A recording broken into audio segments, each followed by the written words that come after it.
too soon in terms of the clear skies. It looks like clouds are rolling in around 9 o'clock tonight. Okay, well, let's get things underway. Welcome to the April meeting of the RASC Ottawa Centre. Special welcome to those visiting from other centres or our guests who are with us here this evening. We're recording this webinar and it will be available on our website a little time afterwards. Please use the Q&A box at the bottom of your screen for any questions to the speaker. We do not monitor the chat box comments. And a reminder that anything you type in the chat box can be seen by all, and raise hand has been disabled. So the RASC Ottawa Centre acknowledges the trust placed in us by our First Nations with their ancestral lands and sky.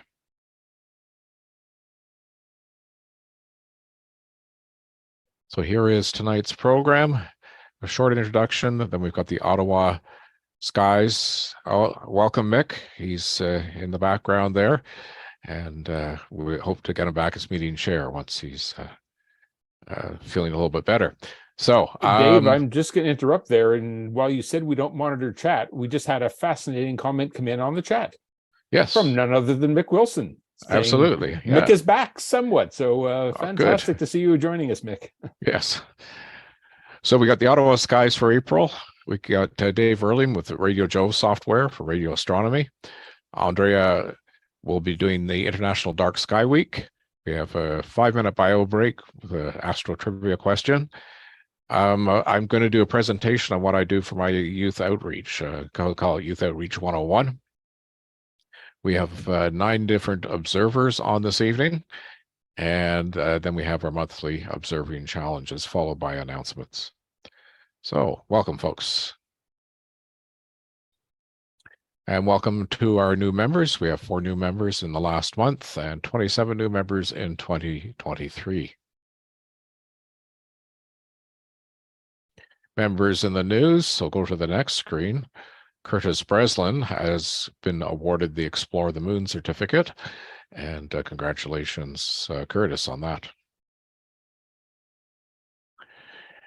For those of you who are interested in joining the Royal Astronomical Society of Canada, regular membership is $103. Family membership is $97.50 plus $16.90 per adult and $9.20 per youth.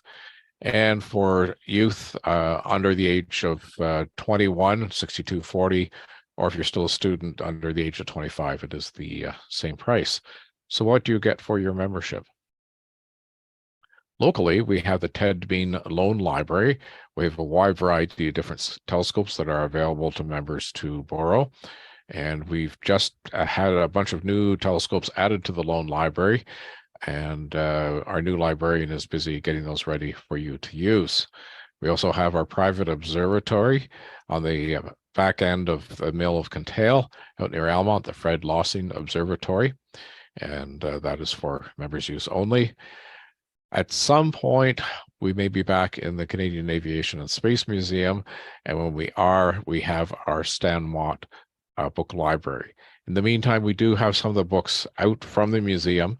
And if you're getting started in astronomy, please reach out to us. We do have some books that we can loan out to you. And nationally, we have the journal, which is every 2 or 3 months.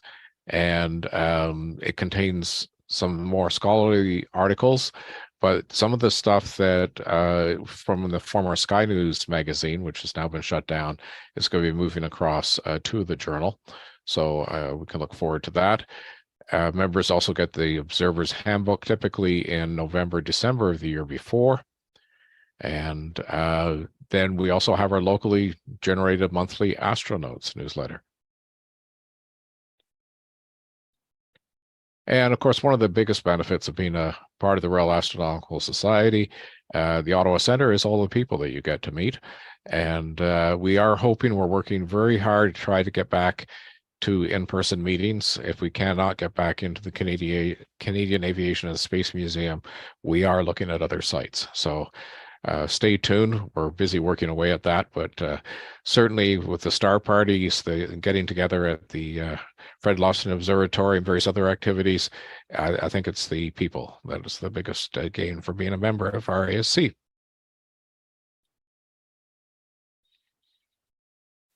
I wanted to bring to your attention that Karina Oakendall, who's a former editor of Sky News, she has created a brand new website. It's a uniquely Canadian website for astronomy, for amateur astronomers. It's called astronomybynight.ca. And she's just launched it in this last week, so it's brand new. And I encourage you to go visit the site. They are taking input for various astrophotography pictures that you might wish to submit. And yeah, I encourage you to take a look at this website and support her. And she's actually going to be speaking to us at our May meeting to explain sort of the direction of where this is going. So she was the former editor of Sky News. Here's a snapshot of what the website looked like a couple of days ago. So astronomybynight.ca. I encourage you to go visit that website. And I seem to have a question here. Why did Sky News fold? It just was not financially viable. That was basically the short version of that.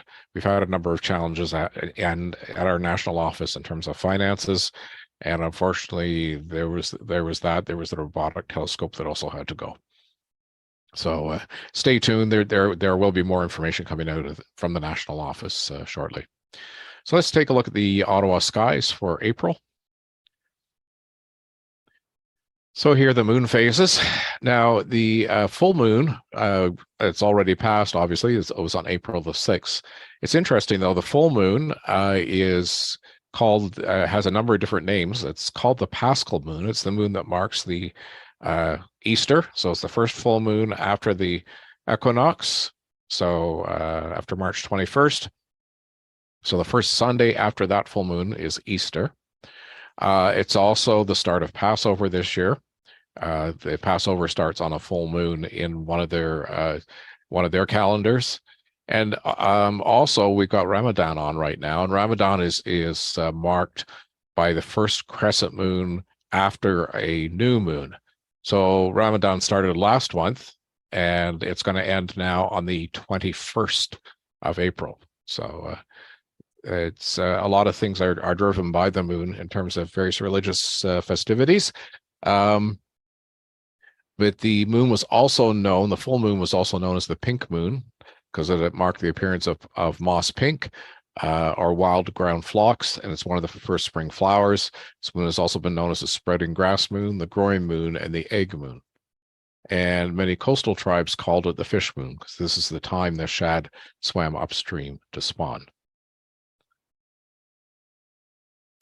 We have the Lyrd's meteor shower, April 22nd and 23rd, and you'll see that we just got small crescent moons around that time, so we should have good viewing this month for that.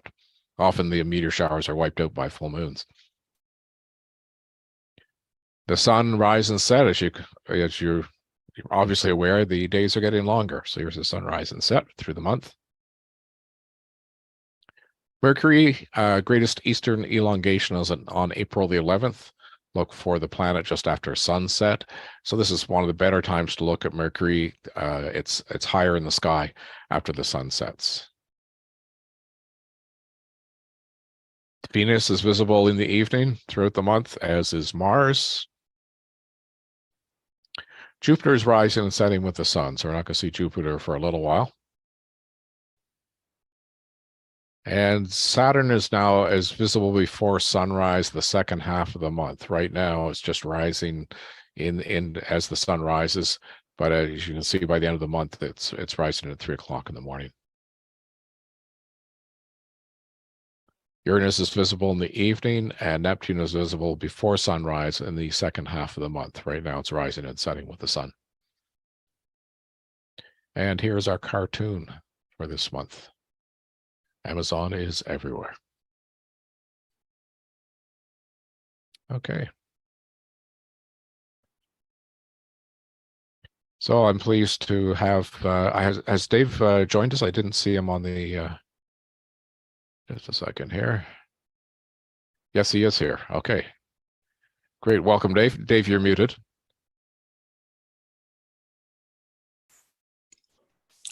Okay, can you hear me properly? Yeah, we can hear you properly. And now, are you going to share your slides, or do you want Chris to do them? Chris is going to share the slides, and he's going to advance them through. Perfect. Okay. So just give me a second here, and I'm just going to spotlight you. There we go. So welcome, Dave. Thanks very much, Dave. A couple of months ago, Andrea reached out to the crew here and asked if anybody knew anything about radio Jove or SID, sudden ionospheric disturbance projects. And I put my hand up, and a little bit later, she invited me to speak here tonight. So I spent a little bit of time giving an overview, and we'll step through about 40 slides. We'll do it quick. So next one, Chris. Just a bit of background about me. I'm a retired electronics engineer, and I became a RASC member in Ottawa during the pandemic, and I was interested I have been interested in space and astronomy since early elementary school and through the 60s space race. I have to admit, you folks have been great during the pandemic. These monthly Zoom meetings helped keep my sanity a little bit, and I learned a lot too. I'm a long-standing radio amateur operator, experimenter, and builder of all things radio, among other things. My wife and I, Lori, we retired from Ottawa about 10 years ago to work a 150-acre hobby farm. I might say it's a fool and 150 acres. And we live near Killaloe, between Killaloe and Round Lake in Renfrew County. And we have some amazing skies. And Lori, my spouse, has certified me as a true geek. Next slide. So the two topics I'll walk you through tonight, one is a NASA-sponsored outreach project, and it's investigating solar and Jupiter radio emissions in the 15 to 25 megahertz range, roughly. The second topic is somewhat related, different approach, and it's the investigation of sudden ionospheric disturbances, aka SID, on or through very low frequency radio. No direct relationship. Well, I'm trying to make a joke, but there's no direct relation with Steve. Next. So both of the topics have outreach goals, and I've mashed the two together because they align very well. Just remember as I go through some of the details that there may be better technical solutions, but the key to successful outreach is to have, in this case, a low cost, easy to set up, and a proven approach. If we look at it, who are the audience that these projects are being targeted at? So it's really encouraging science, technology, engineering, and art, and mathematics for both elementary, well, I'd say senior elementary, high school, college, and university. And obviously, the level of detail is geared to the audience. So the idea is we want to encourage amateurs to become citizen scientists and increase science literacy, and also demonstrate the scientific process. It's important to actually develop hands-on skills and experience in radio astronomy as well. I think with that, we'll move on. There's about, just before I start that, there's about 20 years of experience in both of these projects, and there are thousands of installations around the world. There's no barrier to really anyone participating. Money is not a barrier, and in some cases, the equipment's provided to schools for free. So radio astronomy is a pretty young science. It is born in the mid 20th century. It started generally with young engineers and physicists and radio amateurs, which is only natural since radio was building at that time.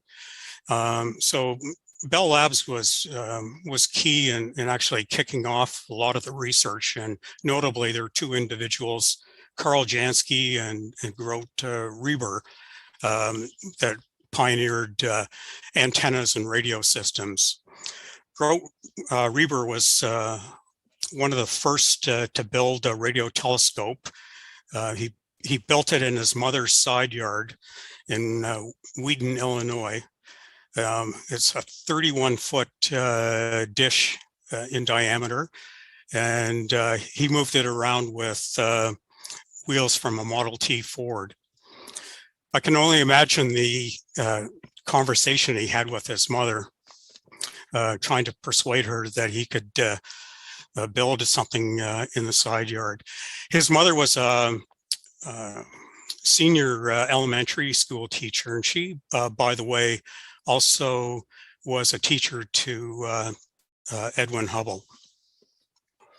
So solar radio bursts are very interesting in nature. A solar flare can release thousands and millions of megatons of energy in a single explosion. And these released energy manifests themselves in many ways, but our focus in this presentation is energetic ions and electron emissions emitted in a magnetic field.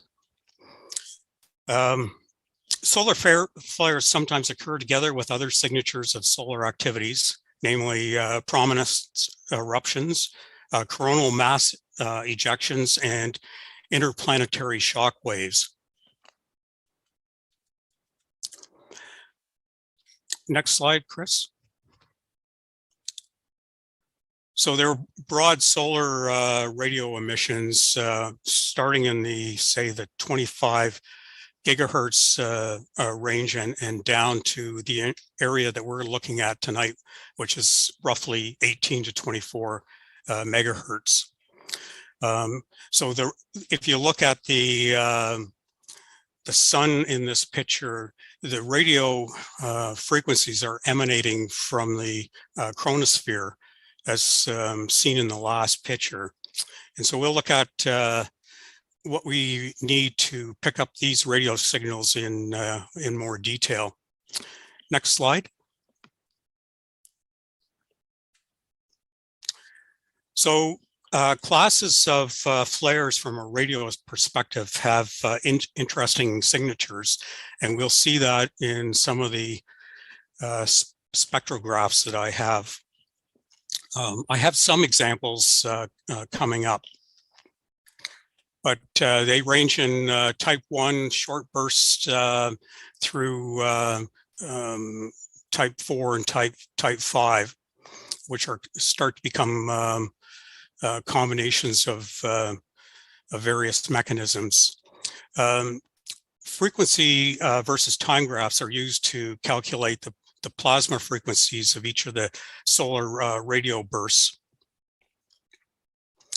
Next, please.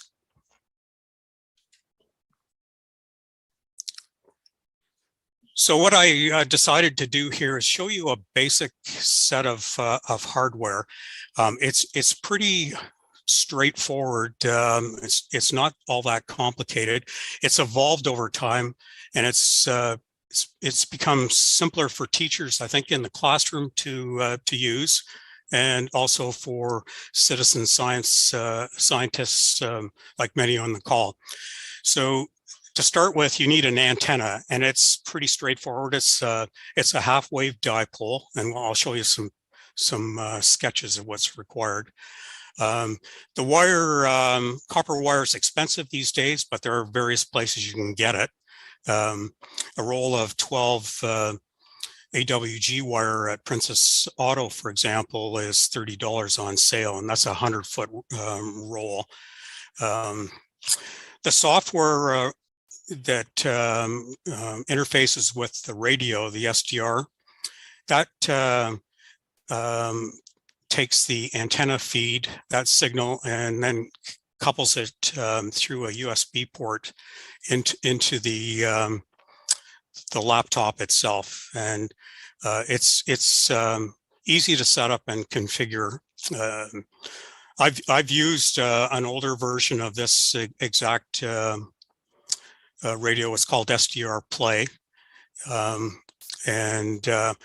If you're interested in purchasing it, you can get it in Canada from a radio store in Toronto for about $170 Canadian. There are other cheap options, and I've showed those on the right-hand side. You can use a Raspberry Pi computer, which is a single board computer. A little bit harder to come by today because of chip shortages and demand. And the small little device below it is an RTL SDR version 3 receiver, and they can be purchased for under $70 on Amazon, for example. The laptop here is nothing special. It's old and slow, which is just fine. Nothing out of the ordinary is required. Actually, if you're going to leave it in your observatory, I'd recommend having it the cheapest possible. You know, it doesn't get damaged by weather. I think that's what I wanted to say on the hardware. I think we can move on to the next slide, Chris. So this is the simple half-wave dipole. Again, it's all spelled out in the documentation provided by Radio Jove. It's superb. It's simple. You should make it yourself, but you can buy it as part of a larger kit through Radio Jove. It's simple to make, but the physics behind why a dipole works is certainly more complex. The length between the insulators is calculated by using a formula that's essentially the speed of light divided by the frequency in hertz. And so if you sort of do the canceling of the various zeros, a 21 megahertz signal works out to about 6.8 meters. That's a theoretical calculation, and it may need some adjustment due to the speeds and characteristics of the connection to the SDR radio. I should also point out it's not always clear in the documentation that you should use a surge protector, especially if you're going to leave your installation set up permanently. What it does is you mount this little gas tube device near the entrance to your building or observatory, and it discharges the lightning strike or the induced voltages to ground. So it connects that to ground and prevents things like fires and damage to people as well. If you're just going to set this up for an afternoon and it's clear skies, protectors is not required. Next slide, please, Chris. So this is an example block diagram of the Jove current recommendation. This is using an SDR play that I showed in the last diagram. The little black box connects to the antenna, and then the software, the magic of SDR, is really between the application and the laptop and the interface to the SDR radio. And then the output of the application is fed into another application that produces a spectrograph. So the software is all free, although they certainly appreciate donations. Again, the computer could be a desktop or it could be a laptop. And the key to all of this is a well-known mathematical function called a fast Fourier transform.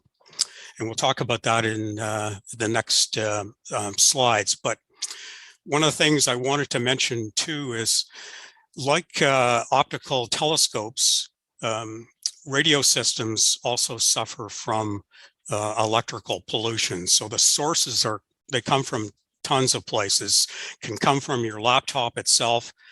In the city, it could be electric motors in your home. You know, in the rural countries or in rural parts where I live, electric fences can cause a lot of problems, even LED light bulbs. So there's a lot of times work has to be done to protect the listening devices and various sources from electrical noise. And it's done through things like careful construction and shielding of the radio and laptop. Next slide. So the guts of why this works so well is essentially a mathematical function that allows the laptop to actually drive the radio and set things like gain, the frequency span, the filtering, and the local mixing of a local oscillator with the actual signal, so it can be reduced to something that you can see and listen to.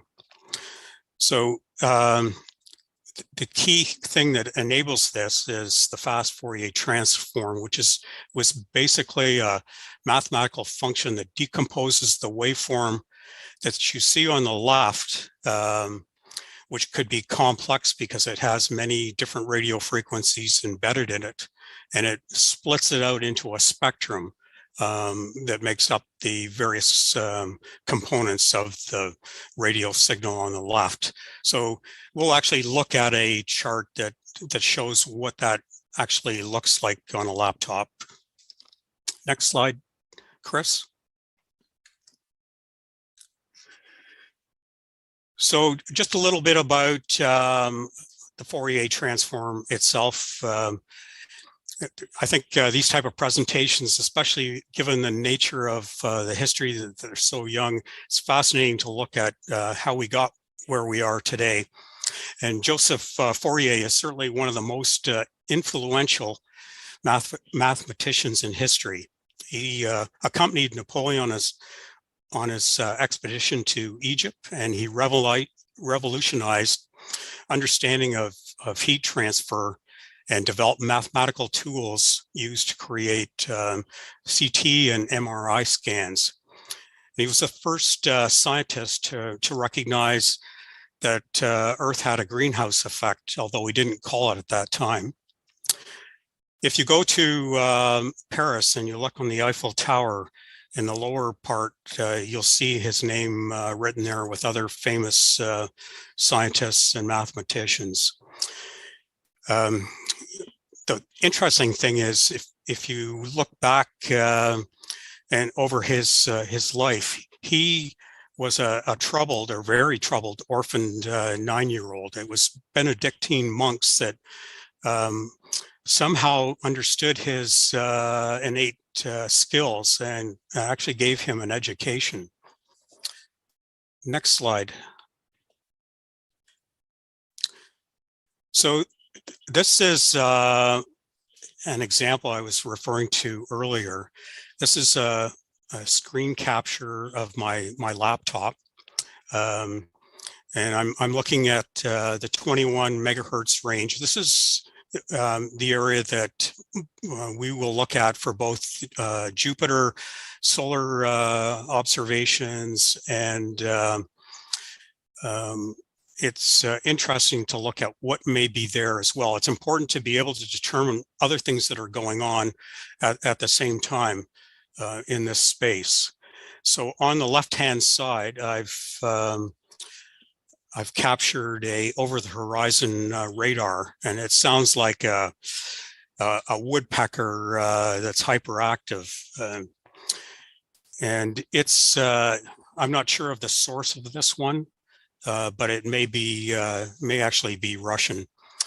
The next one is called a sweeper, and it's a faint white line that's angled upwards, and it's a ionosonde, and it's actually sweeping frequencies and looking at the response to the atmosphere and the reflections. And then a little bit higher, around 21 plus megahertz, is the 15-meter amateur radio band.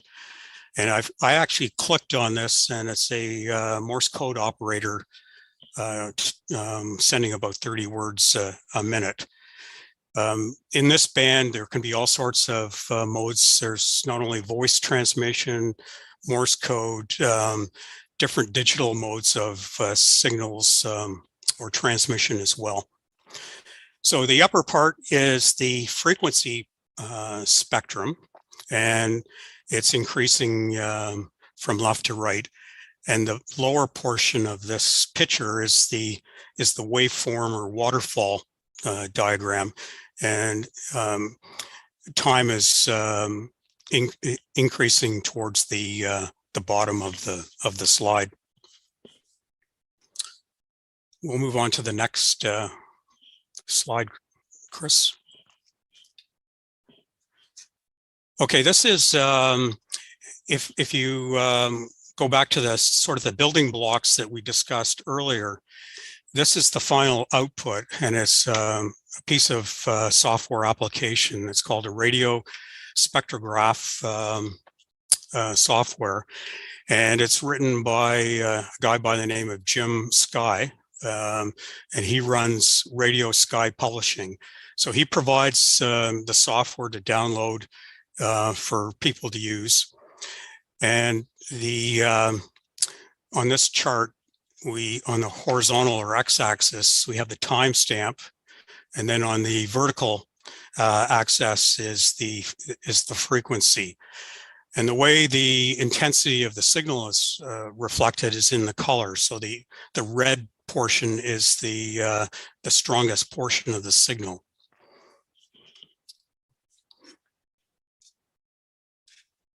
So if you were to listen to some of the noise, it wouldn't be all that interesting. It would sound like very loud static. And in some cases, if the intensity of the solar burst is so strong, you actually result in a radio blackout. But this is a marvelous way to look at radio response to a solar burst. Next slide. So this is a more complex diagram. This was done by a well-known citizen scientist in South Carolina. It's set up such that the antenna is tuned, or the radio is tuned to 21 or 20.1 megahertz, and the signal is plotted with time. And John is actually using two types of antennas, and he's trying to observe if there's a polarization to the radio signal. So it's an example of how citizen scientists can contribute to the wealth of science and radio physics. So the peaks that you see in the middle would be related to solar bursts, and the spikes as well on the right-hand side of the graph. But you can do this very simply.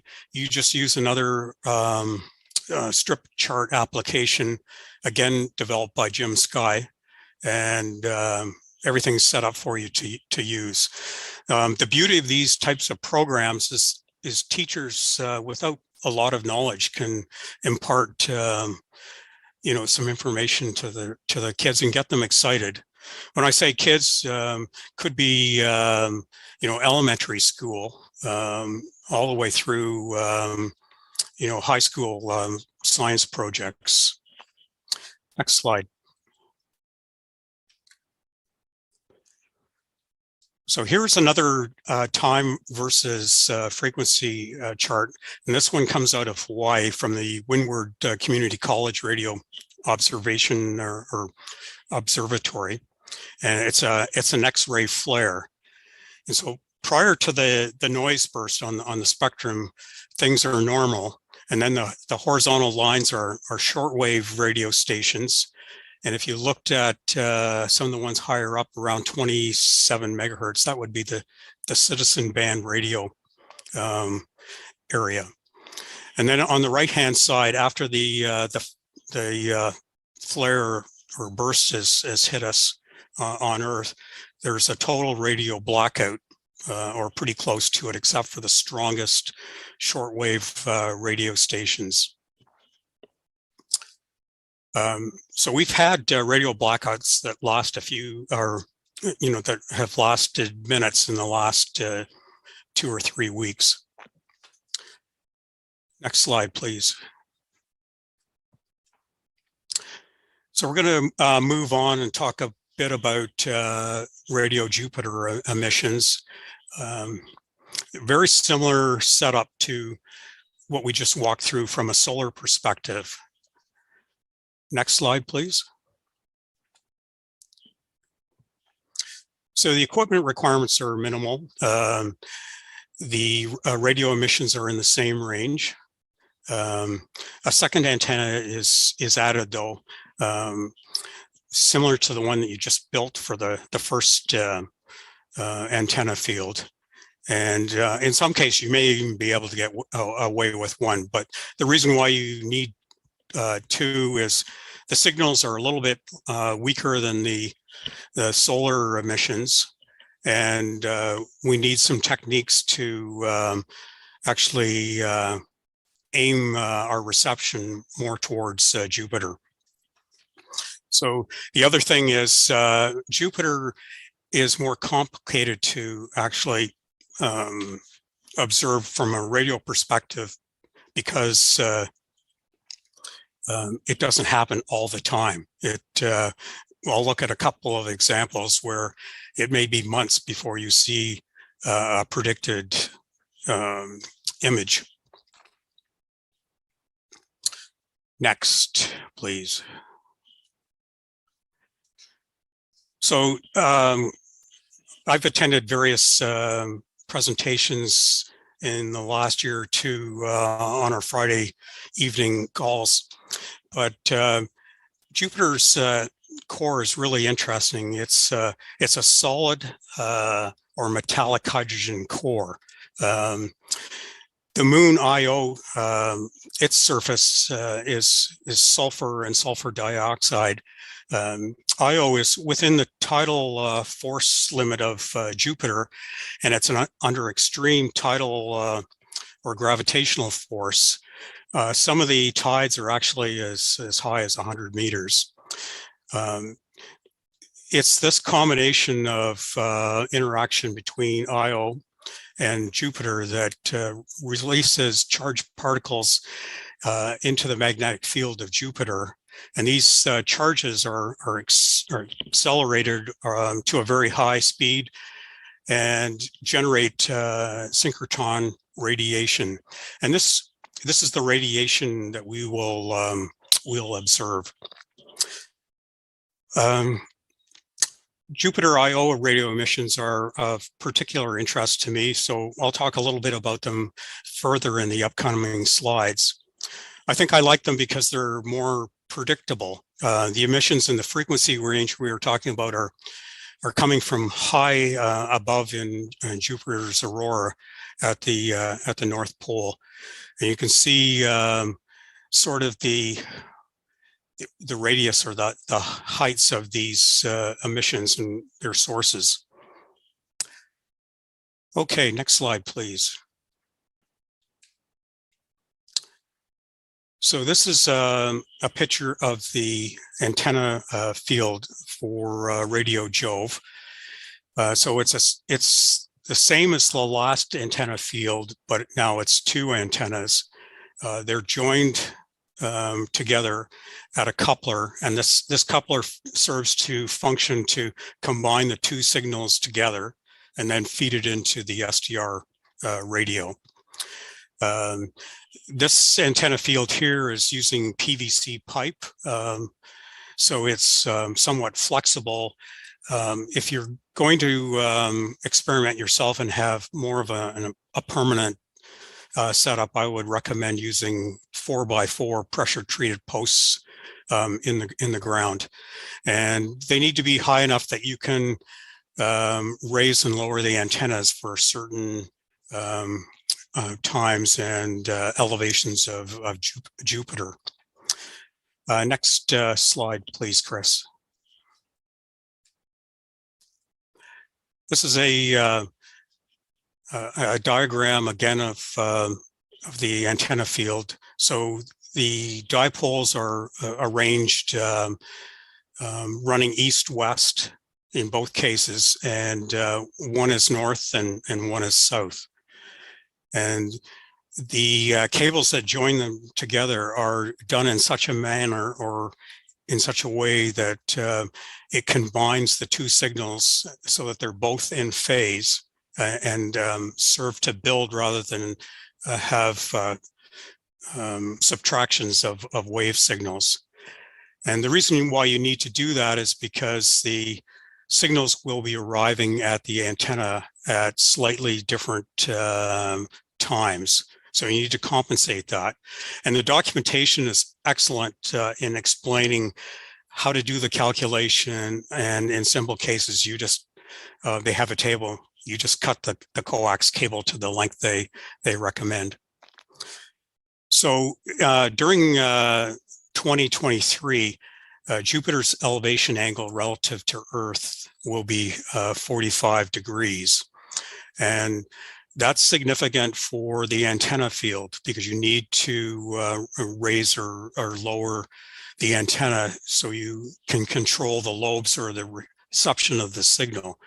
So the higher you need the elevation angle, the lower the antenna actually comes to the ground. So if you wanted to go, for example, almost vertical, you would need to drop the antenna signal or the antenna itself below 10 feet. But if you want the antenna to have maximum reception to Jupiter from a radio perspective, then you need to set it about 5 meters or 15 feet. Next slide. So a number of serious observers also use what is called a terminated folded dipole. It's similar to a half-wave dipole, but it has spreaders. And one side of the antenna is terminated in a resistor, which is about 800 ohms. And the other side is connected to a device called a balanced unbalanced transformer. Short form is a balun. And what that does is it matches the antenna to the SDR radio input.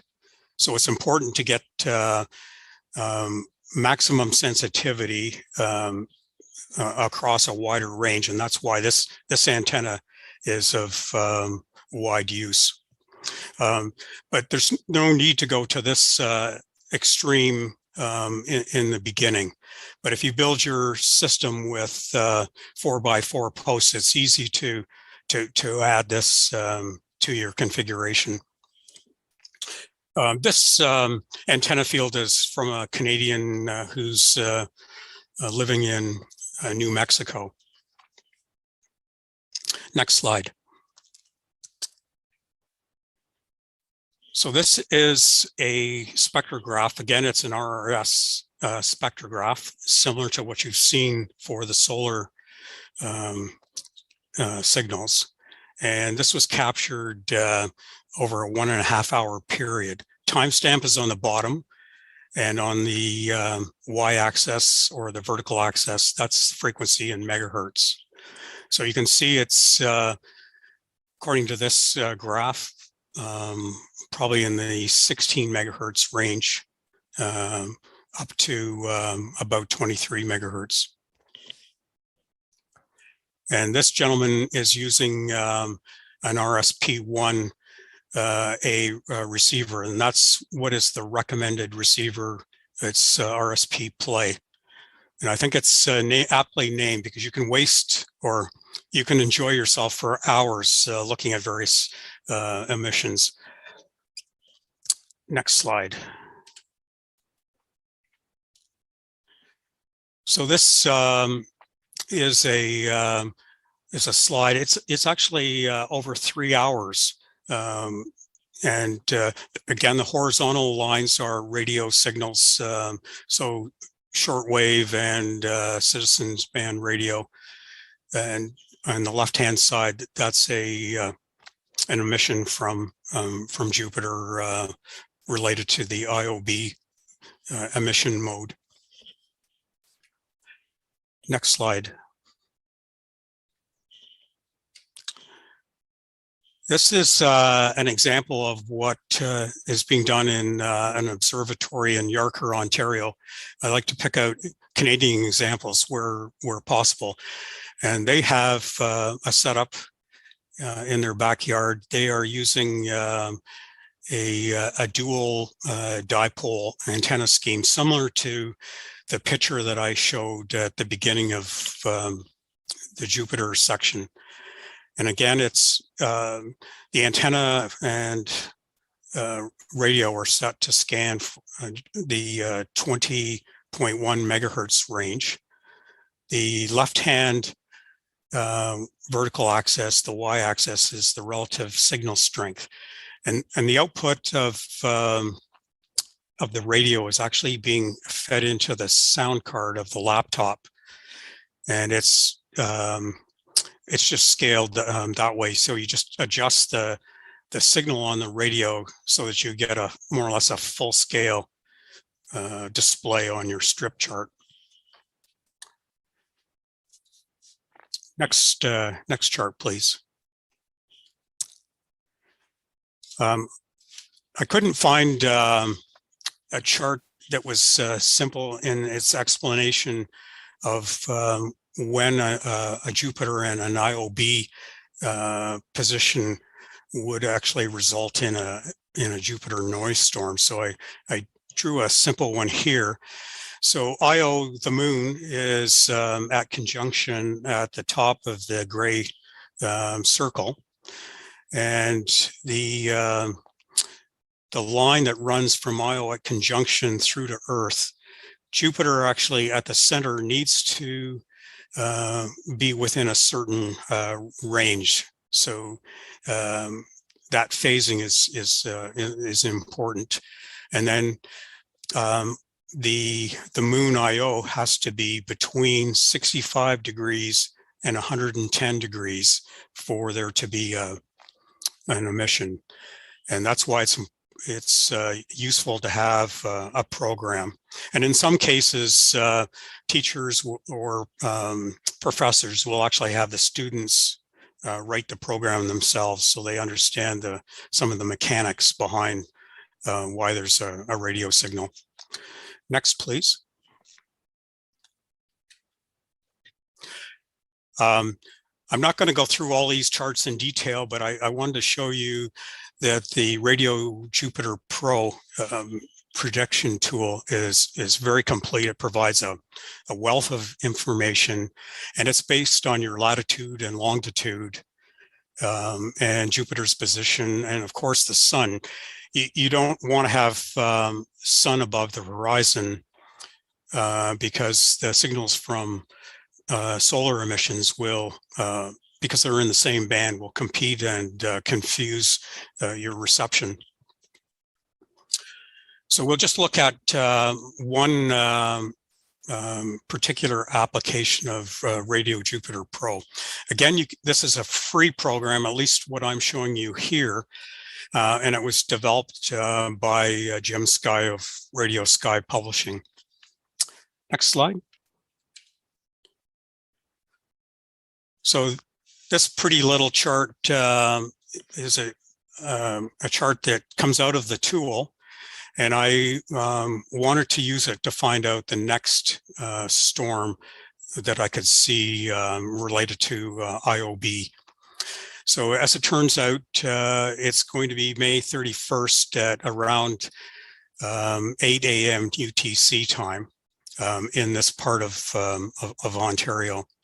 So if you look at the second line and little red area, that moon is Io, and it's in that red area for only a short period of time. So that's when a maximum probability of having a signal will occur. So the left-hand side of the scale, or the vertical scale, that is actually the degrees of phasing of IOB. And the horizontal scale is the central meridian longitude relative to a physical place on Jupiter. And it's at 131 degrees at that time. So even with this tool, there's no 100% guarantee that you're going to have an emission, but it in this case will be high probability, but it's very short duration. So it's probably over in minutes, literally. Next chart. So this is the last topic area, and it's on SID, and this is an outreach project of Stanford Solar Center. Next chart, please. So this radio observation is slightly different from the first two that I presented. This one is actually using the effects of solar flares on the ionosphere. And the way we actually observe that is by listening to the effects of the ionosphere on low frequency or very low frequency radio transmissions. So on the left-hand side, again, this diagram's a little bit confusing, but you have solar radiation hitting the ionosphere and ionizing the F2 layer.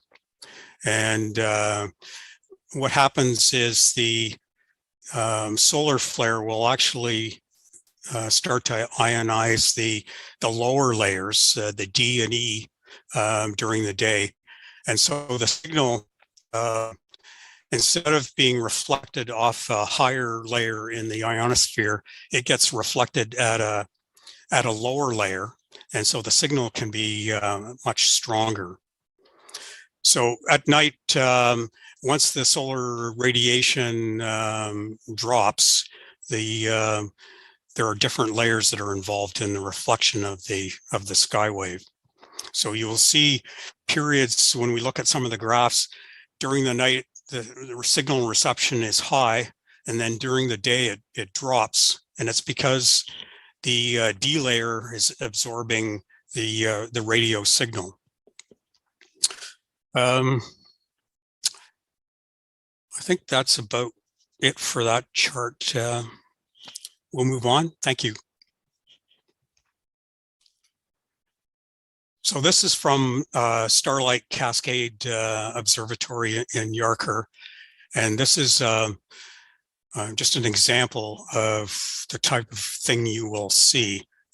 This is a disturbance that occurred at, I can't quite see it on my slide here, but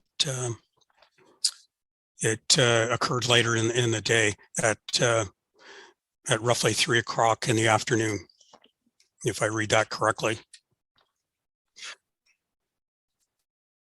Next slide. So the very low frequency stations that in Ontario would be the best to monitor is a Navy station in Cutler, Maine, and it's at 24 kilohertz. So very low frequency. If you calculate the wavelength, it's about 7.5 kilometers long. So you can actually listen to the signal. It's an AM signal, but it's got encrypted or modulated data on top of that. And the reason why VLF is used by the US Navy and navies around the world is it's the frequency range that signals will actually penetrate seawater, not to great depths, but it allows the submarine to remain submerged without giving away its location by popping up an antenna. So it's a continuous signal. You can actually tune into it, but it's not the content of the signal itself that we're interested. We're only interested in the behavior of the signal in the ionosphere. So just to give you an idea of where the signal sits in the frequency spectrum, if you think of the AM band, the lowest signal or radio station is about 550 kilohertz. So we're down in the muck at 24 kilohertz, and it brings its own types of problems. Next. So this is a block diagram of the antenna and receiver itself. This one is a little bit different. The receiver is actually simpler than an SDR radio.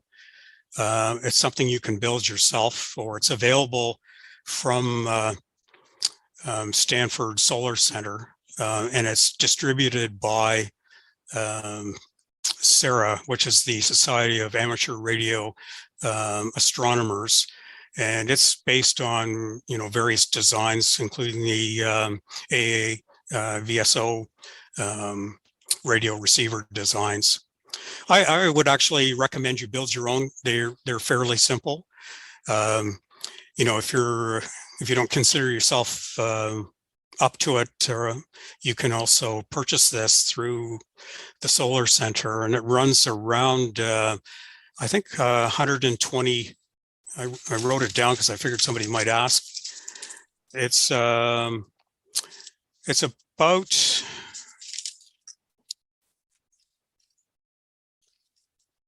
$120 US dollars. You can buy just the receiver itself, or you can also buy the sound card interface to a laptop PC. Modern laptops don't have the individual mic and headphone jack, and what you need is an interface to be able to plug into your USB port on the laptop. And there's a little device you can buy. You can even get it on Amazon for probably $30 that allows you to interface the receiver into the laptop. So the antenna itself is a magnetic loop antenna, and it's roughly 1 meter square, and it's about 160 meters of wire that's wound on the antenna. So it takes up a lot less space. So if you're in an apartment, as an example, or a condo, or in a building, this may be something you'd be interested in. So I think we can move on. Next slide. I thought I'd throw this in as an example of a very reliable receiver. It looks really just like an amplifier.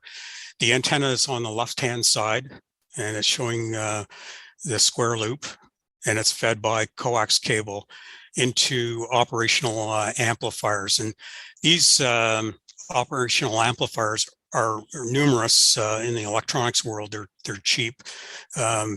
These devices probably here are around $4 a piece at most, and the rest of the components are usually well under $1 a piece. So you could build this for under $30, I would think.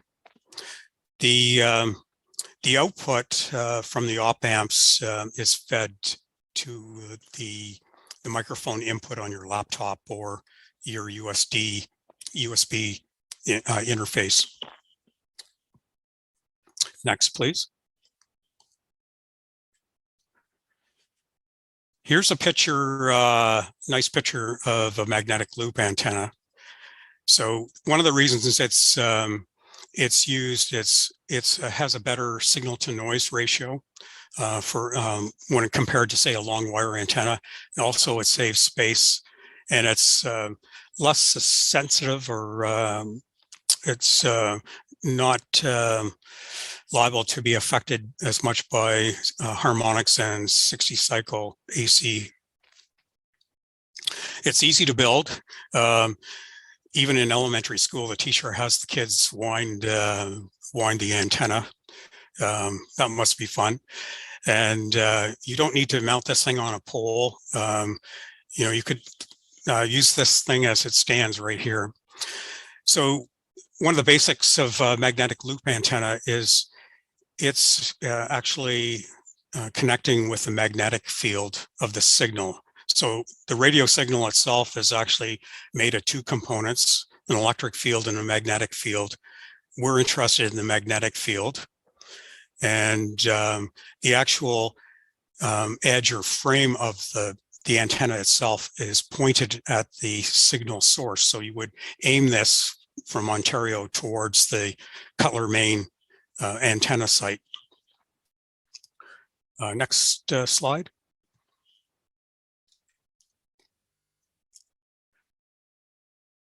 So again, this is a Yarker, Ontario sample of what you're likely to see. There were some problems in setup on this, but I decided to show you that anyway. So what they've done is they've monitored NAA, which is the Cutler, Maine signal source at 24 kilohertz, and they've overlaid from space.com or space weather the various flares that occurred, and then they tried to see how it matched. So when this solar flare occurred, it was later on UTC time, so at roughly 1 o'clock or 1:25, and you see a spike, a very sharp spike, and then it decays rather quickly. So one of the reasons why you would not see a solar flare at other times, it depends on whether the sun is actually on both the radio location and Ontario location. And it also depends on what else is happening in the spectrum with your radio. So it does generally follow this type of pattern, though. So you see a peak during the evening hours, and then it stays high until the sun hits, so roughly 9 UTC, and then it drops because of the effect of the absorption of the D and E layers, and then later on in the day it rises again because of the change in the ionosphere's performance relative to VLF frequencies. Next slide, please.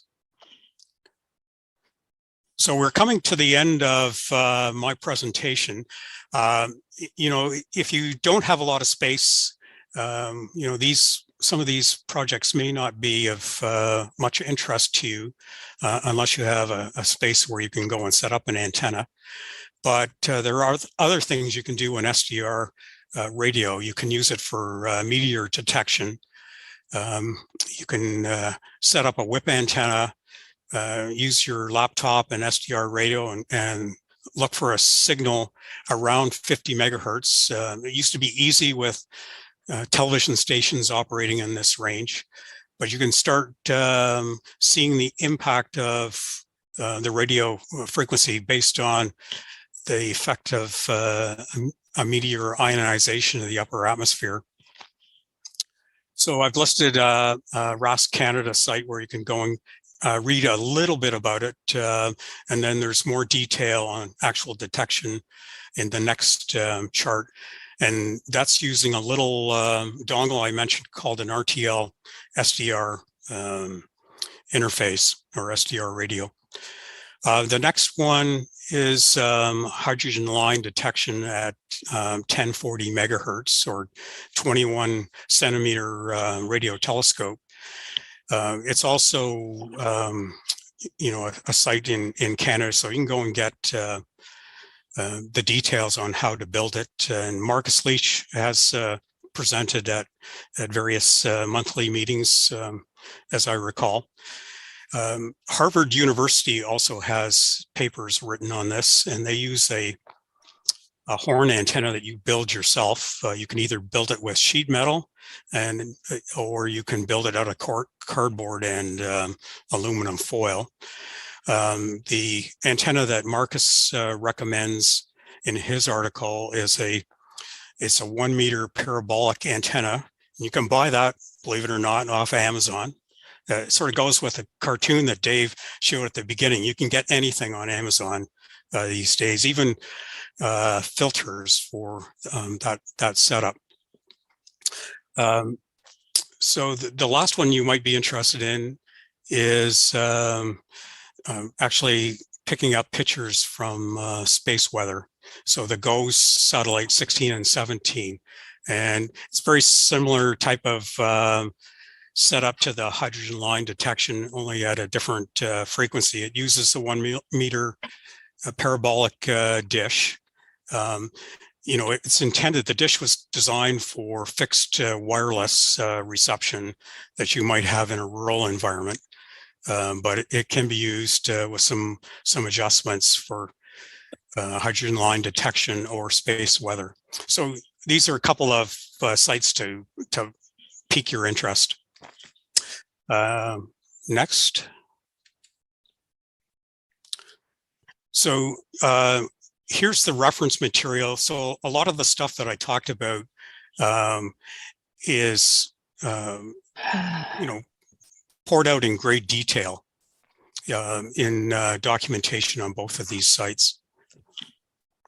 So if you want to pursue these projects and you've got questions and you want to bounce something off me, you can reach me at dave.erling@gmail.com. So I thank you for your listening attention. And this is a couple of views, one from my front yard. This was NeoWise, and the backyard is a view looking towards Eganville and down towards Renfrew. It's a great privilege to live here, and it's a great privilege to be part of this group. Thank you. Okay, thank you very much, Dave. We're running a little bit over time, but that's okay. It was an amazing presentation. So we are going to take a 5-minute break, but during the break, Dave, if you can get on and take a look at both the chat box and the Q&A box and type in some responses there, that would be great. I think that's probably the most efficient way to do it, rather than try to answer it live over the air. Okay. Okay. So we're going to go into a 5-minute bio break, and folks, if you want answers to the questions, Dave's going to respond to them. There's quite a few in there for you. Yeah, I'm just thinking, Dave. I'll have to have. I didn't see any of the questions while I was talking. It would have probably just confused me anyway. Yeah. So I'll capture them and then see what I can do. Okay, sounds great. So we're going to take a 5-minute break right now, and we're going to resume with Andrea on the dark skies. My presentation on youth astronomy outreach we will defer to another month. Okay, thank you.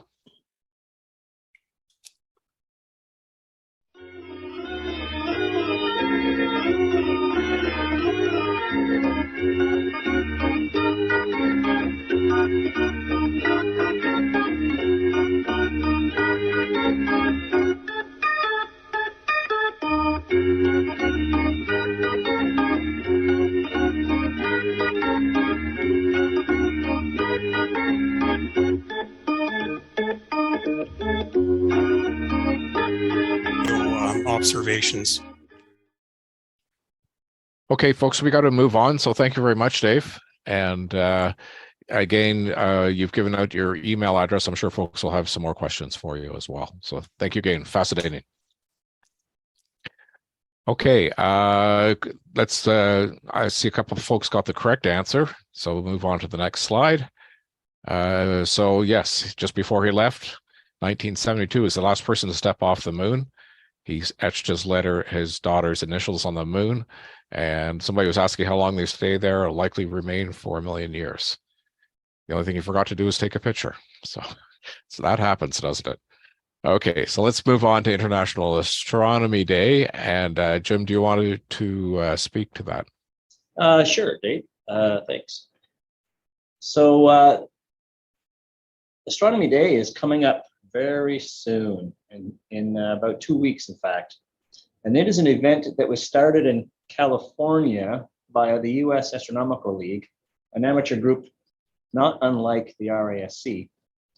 In 1973, they began hosting public star parties in busy urban locations, the concept being often referred to as sidewalk astronomy. The League found that by sharing telescope views of the sun, moon, and planets, one could effectively promote a public interest in astronomy and science in general. From these humble beginnings, Astronomy Day has grown to become an internationally recognized event. 2 dates per year are selected based on the timing of the first quarter moon, one in the spring and one in the fall. The spring date, which this year is Saturday, April 29th, is generally the more popular of the 2 dates. Next slide, please. Ottawa has a long history of celebrating Astronomy Day. For example, the OAOG group has hosted an all-day sidewalk astronomy event in the east end of town since the year 2000. Similarly, the RASC Ottawa Centre has hosted events at the Science and Tech or Aviation and Space Museum for many years, at least up until the pandemic arrived in 2020.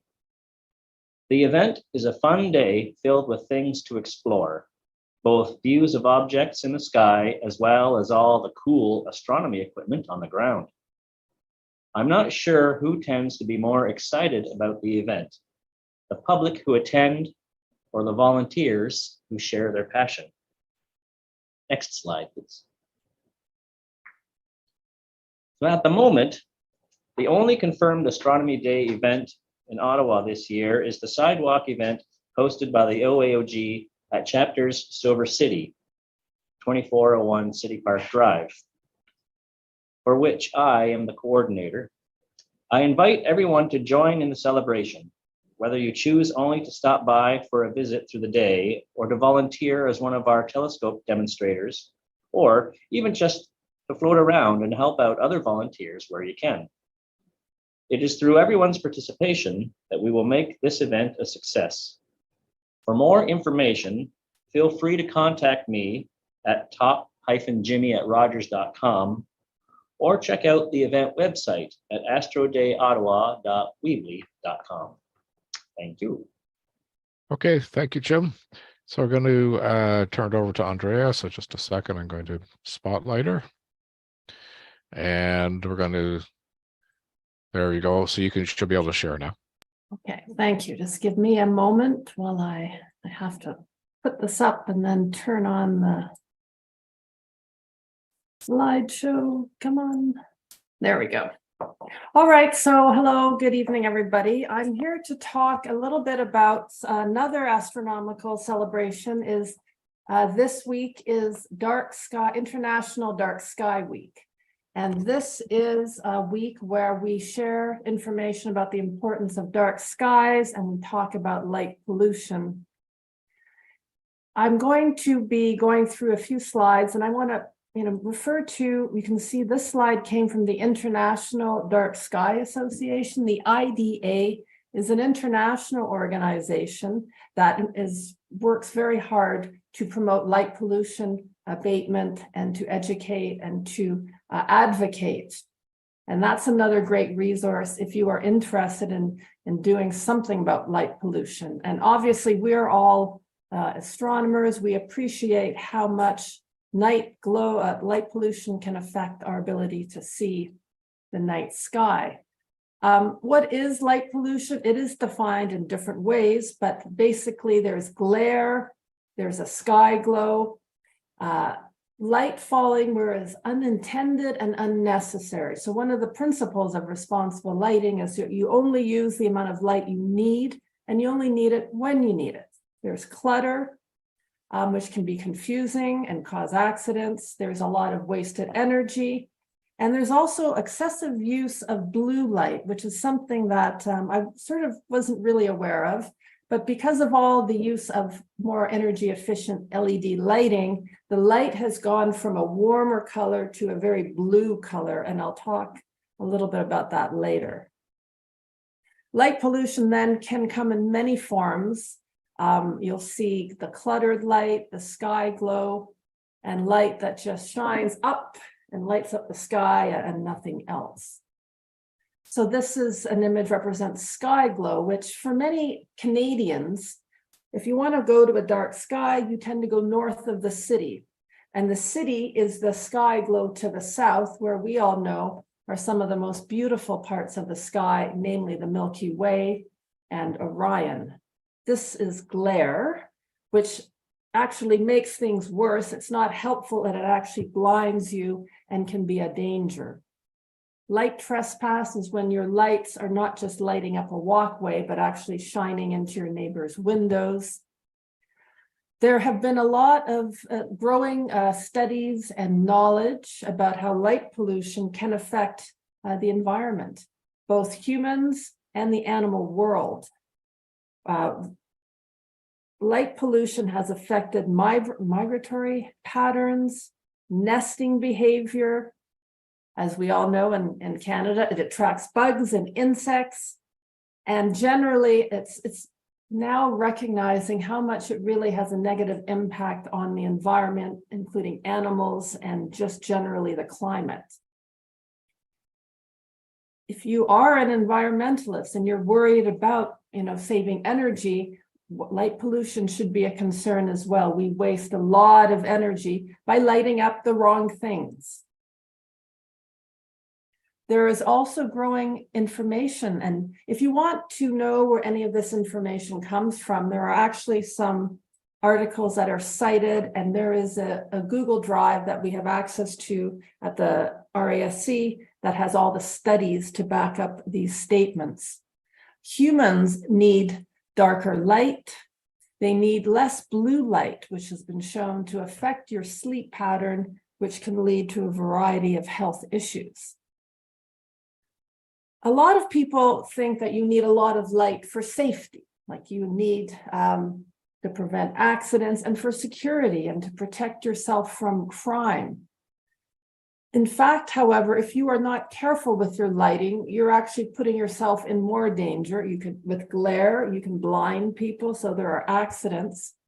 And there's also some really interesting studies now showing that lighting that involves motion sensors are turning out to be more effective against crime than just lighting up everything in the hopes that you will deter criminal activity. This is a really nice slide. I love this one from the IDA. And this is an example of there's just light that's actually blinding you so that you can't see what's actually happening in your own yard. And with this picture, the glare of the light hides the light, and you can see there's actually a person standing in your backyard. So it's important that you learn a bit about light pollution and how to use light responsibly for safety and to also protect the night sky. One of the things that has become apparent that if you live in the city and you can't see the Milky Way is there's going to be a loss of culture and heritage and interest in science. If you can't see the planets and the constellations, then you won't ask questions like, why did we name our planets after Roman gods? And what does this constellation reference? And what are the stories? You will also lose touch with the fact that the sky and the stars was very important for agriculture, timekeeping, navigation. And so it is basically part of losing our connection to nature and our history. Apparently, 80% of North Americans cannot see the Milky Way from where they live. And then more than 80% of the world is living under light polluted skies. And the amount of light pollution, there are studies showing that it is increasing across the earth at a rate of 2% per year. This number, I've seen 6%, I've seen 2%. This is a graph from the IDA's website, and it's showing how much light pollution has increased in just the last 50 to 75 years. And it models how bad it can get into the next couple of years. And this is sort of a US-centric one, but you can imagine that in Canada, in the urban centers, the growth is quite similar.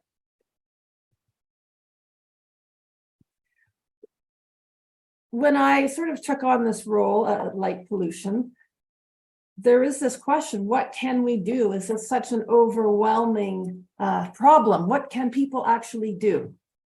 And so you have to sort of look at it. There are large scale projects going on. And one of them is the creation of dark sky preserves. And not only does RASC have a program, but the IDA as well, they have a dark sky certification program. And what I love about this program is people are coming to the Astronomical Society, to the IDA, and they're saying, we want to preserve these places for the next generation. So tell us how. Tell us about the lighting. Tell us what color they have to be. How can we be more responsible? And as part of the certification process to become a recognized dark sky site, you have to also participate in outreach. So you're doing programs with the public, you have access to the parking lots at night so people can come and do stargazing. So they're really important to educate the next generation. And it's just my personal opinion, this kind of program, I think, may have more impact than trying to go the other extreme, which is enforcement and implementation. And you have to abide by this bylaw and fix your light fixture. So there have been some communities who have been very successful in implementing bylaws to control light pollution. Other places, it has not had any great impact. Once the fight happens to implement these bylaws, then you have to enforce them. And that has had limited and different success rates across the country. The municipalities that tend to have very good and very strong light pollution bylaws tend to be ones where they have some kind of goal. They're either a tourist community or a cottage community, and they want to preserve nature and the environment, and that brings a benefit to their municipality. In the bigger cities, it hasn't been quite, I think, as effective. What can you do about light pollution? Well, you really need to, I think, we all should just stop and look at our own house and our own home and what we are doing. Because I got to tell you, I have landscape lights. And for the most part, they light up stairwells and a pathway. But I got one that's in a tree, and it's probably not very good for the birds or things that live in the tree. So I think we all have to take a hard look at our own home and what we are doing. Is the lighting aimed downward? Are they on timers? Are they lighting what they need to light up as opposed to an orb that may be sending light out to space when you don't actually need that? And once I think you have really done your part, then you can talk to neighbors, then you can talk to children in schools and raise awareness. And we certainly have to have our own house in order first. And on this topic, actually, if you plan to attend the RASC General Assembly in May, there's going to be a light pollution workshop on how to talk to your neighbors about light pollution. So that might be something of interest. Here, this is an example of light fixtures. They should be shielded and they should aim downward. This makes sure that the light is only going where it needs to be and not other places, and it ensures that important things like doorways and pathways are lit for safety reasons. Again, shielding is a part of aiming downward, and you can see in these pictures how it makes a big difference in terms of stray light. The temperature is really, really important. And as anybody who has LED light bulbs in their home, when you go to buy them, there's like 100 different colors and kelvins. And so this is, I thought, was a really nice slide because it shows that the warmer light is 2,700 Kelvin. That's warm white. It's more amber. It's more yellow. It's more intimate, it's relaxing. And then the blue LED light is very popular. It's very crisp and very clean, but it is very bad for human health and animal health. And it's not considered to be responsible lighting in terms of particularly outdoor lighting. You want to be closer to the amber and the warm whites. And I guess this slide is just saying, obviously, intensity is important. What wattage do you really need? It could be an amber light, but if it's really bright, that doesn't sort of serve the purpose. And again, this is, try to find the warm whites, try to find soft white bulbs. 2,700 Kelvin or lower is considered to be a better choice.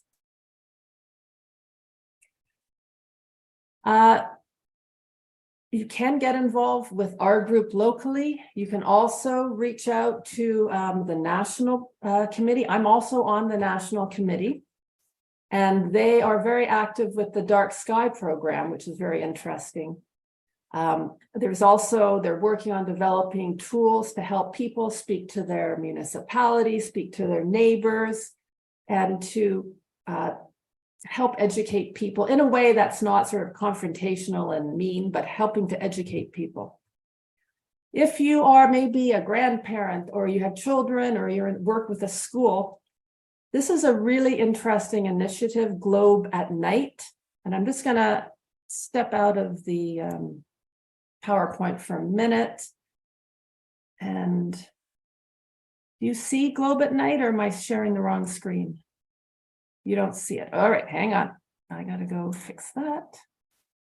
Hang on. So I stop that share and I go to a different share. There. The Globe at Night program is a really interesting initiative where everybody goes outside during the new moon week, and they set the time every month. And you go out and you try to find a specific constellation in the sky. And this month it's Leo.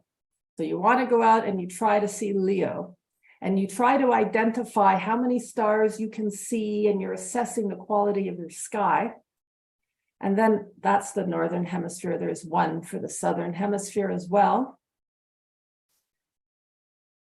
And then you report the data, and you have an app, and you report the data, and thousands of people all around the world are reporting. So it's kind of a live report on how dark or how bright the skies are where you live. You have to go outside, use the app, you complete your location, and then you submit it. And it's a really interesting program, and I think it might be really fun for children, a good project to get out and really understand how we're losing the skies. Now I'm going to go back to the presentation and wrap it up. Here we go.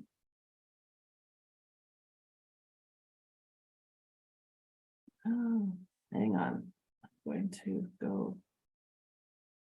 Bum, bum, bum, bum. There. All right.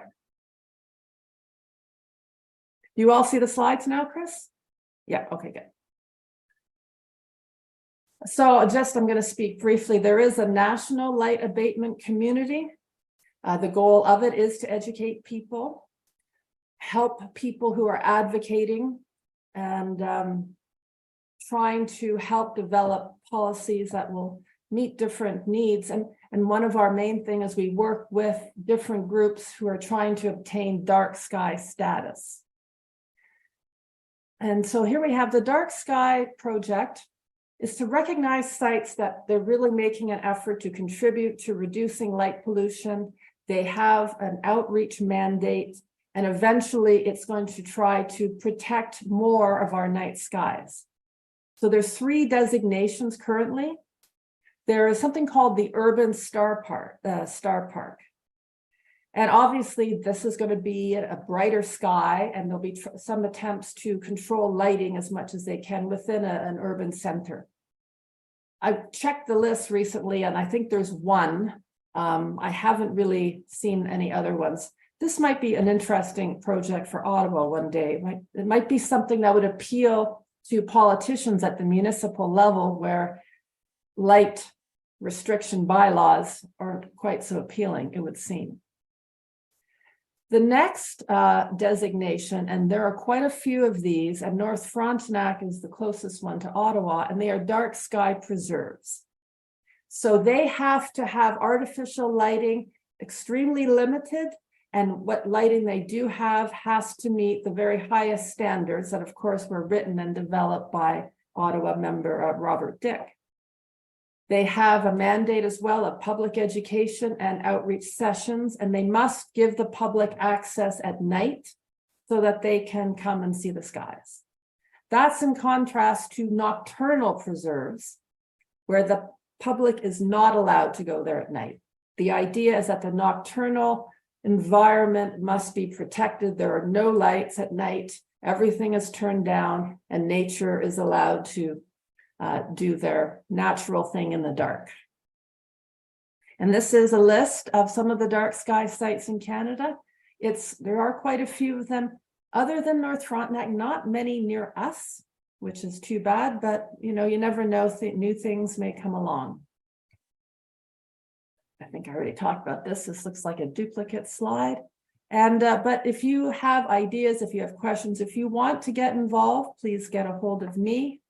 And thank you. Oh, before we go, one last thing. I have set up a series of Facebook posts. If you are a member on our Facebook page, if you see these and you want to share them with your own network, then please do so, because part of this is we all need to try to help other people understand how important this issue is. So thank you. Thank you, Andrea.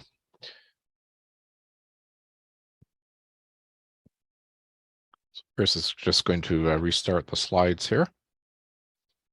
So we have our observation reports coming up, and first one is Jim Thompson. So hang on a second while I spotlight you. There you go. All right, thanks, Dave. So my first observation is a video that I created for last month's Lunar Challenge, the crater Petavius. The video was rendered as a stereo pair, like what Paul and I talked to you about maybe a year or two ago. The idea is to cross your eyes while looking at the 2 side-by-side images so that you can see a third combined image in the middle. If you put your attention onto this middle image, it will appear to be in 3D. Now, if Chris can hit play on the video, we will take a flight around the crater Petavius.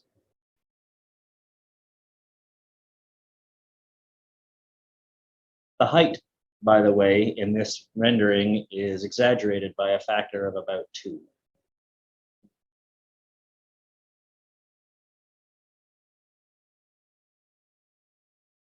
And all the data that I needed to render this, I just got off of the NASA site, the LRO website. So it's all free for people to get and do for themselves if they want.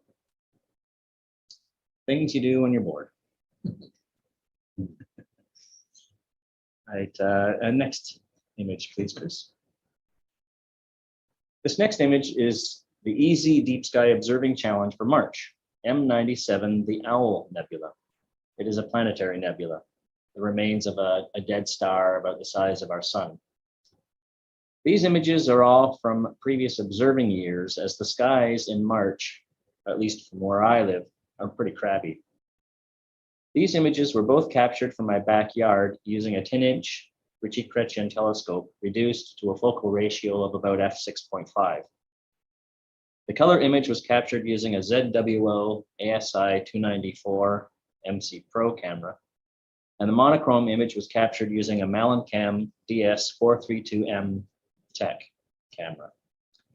Both images are live stacks of 30 frames at 20 seconds per exposure, so about 5 minutes total exposure each. I have annotated another interesting object in the monochrome image, the compact galaxy group Hickson 50. These 5 galaxies range in visual magnitude from plus 18.4 to plus 19.7. So very, very faint. Needless to say, I am pretty pleased that I was able to capture these 1.7 billion light-year distant objects from my light-polluted backyard. Next image, please. This next shot is of the Advanced Deep Sky Challenge for March, Sharpless 2-261 Lowers Nebula. It is a hydrogen-2 emission region first discovered in a photographic plate taken by the father and son team of Harold and Charles Lower in 1939. This image was captured from my backyard using a 98mm refractor at f6.3, the DS432M Tech camera, and an IDIS brand 6.8 nanometer H alpha filter. It is a stack of 30 20-second frames and has some noise reduction and sharpening applied. Next image, please. This is a shot of the same object, this time captured using the same camera and filter, but with a much smaller refractor, a 50mm aperture refractor. The brightest stars you can see in the image correspond to those that make up the club that Orion is holding over his head in traditional illustrations of this constellation. Also captured in this field of view are the open cluster NGC 2169 and a distant galaxy PGC 18649. It's kind of a faint smudge you can see there by the label. This image is a stack again of 30 20-second exposures with some noise reduction and sharpening applied. Next image, please. So this is my final image for tonight. It is of the Lunar Observing Challenge for March, the crater Girones, which is located in the moon's upper right quadrant, very close to the easternmost limb from our vantage point. Girones is a prominent crater with a central peak and terraced walls in the middle of each image. Due to the aforementioned rotten sky conditions in March, I pulled these images from 2 of my past sessions, one in March of 2020 and the other in February of 2022. The 2 images are at significantly different lunar phases. However, perhaps the most striking difference in appearance of the craters is its shape. The image on the right was captured during a much more favorable libration, thus providing a more face-on view of the crater, and thus a shape closer to a proper circle. Both images are stacks of the top 10% of frames from a capture of 2 to 3,000, stacked in AutoStacker 3 and sharpened in Registack 6. Both are captured using a 10-inch RC scope at f8 and a ZWO ASI 183 monochrome camera with a an IR high pass filter. And that's it. Thank you. Thank you, Jim. So Jim, if you can get your camera repositioned for the other Jim that's there with you, we're going to go off to Andrea while you do that. Thank you. I've uncrossed my eyes. Those are really neat. This is NGC 2264. It's there's a bunch of different things in here. There's the Cone Nebula, which is the diagonal bit at the top.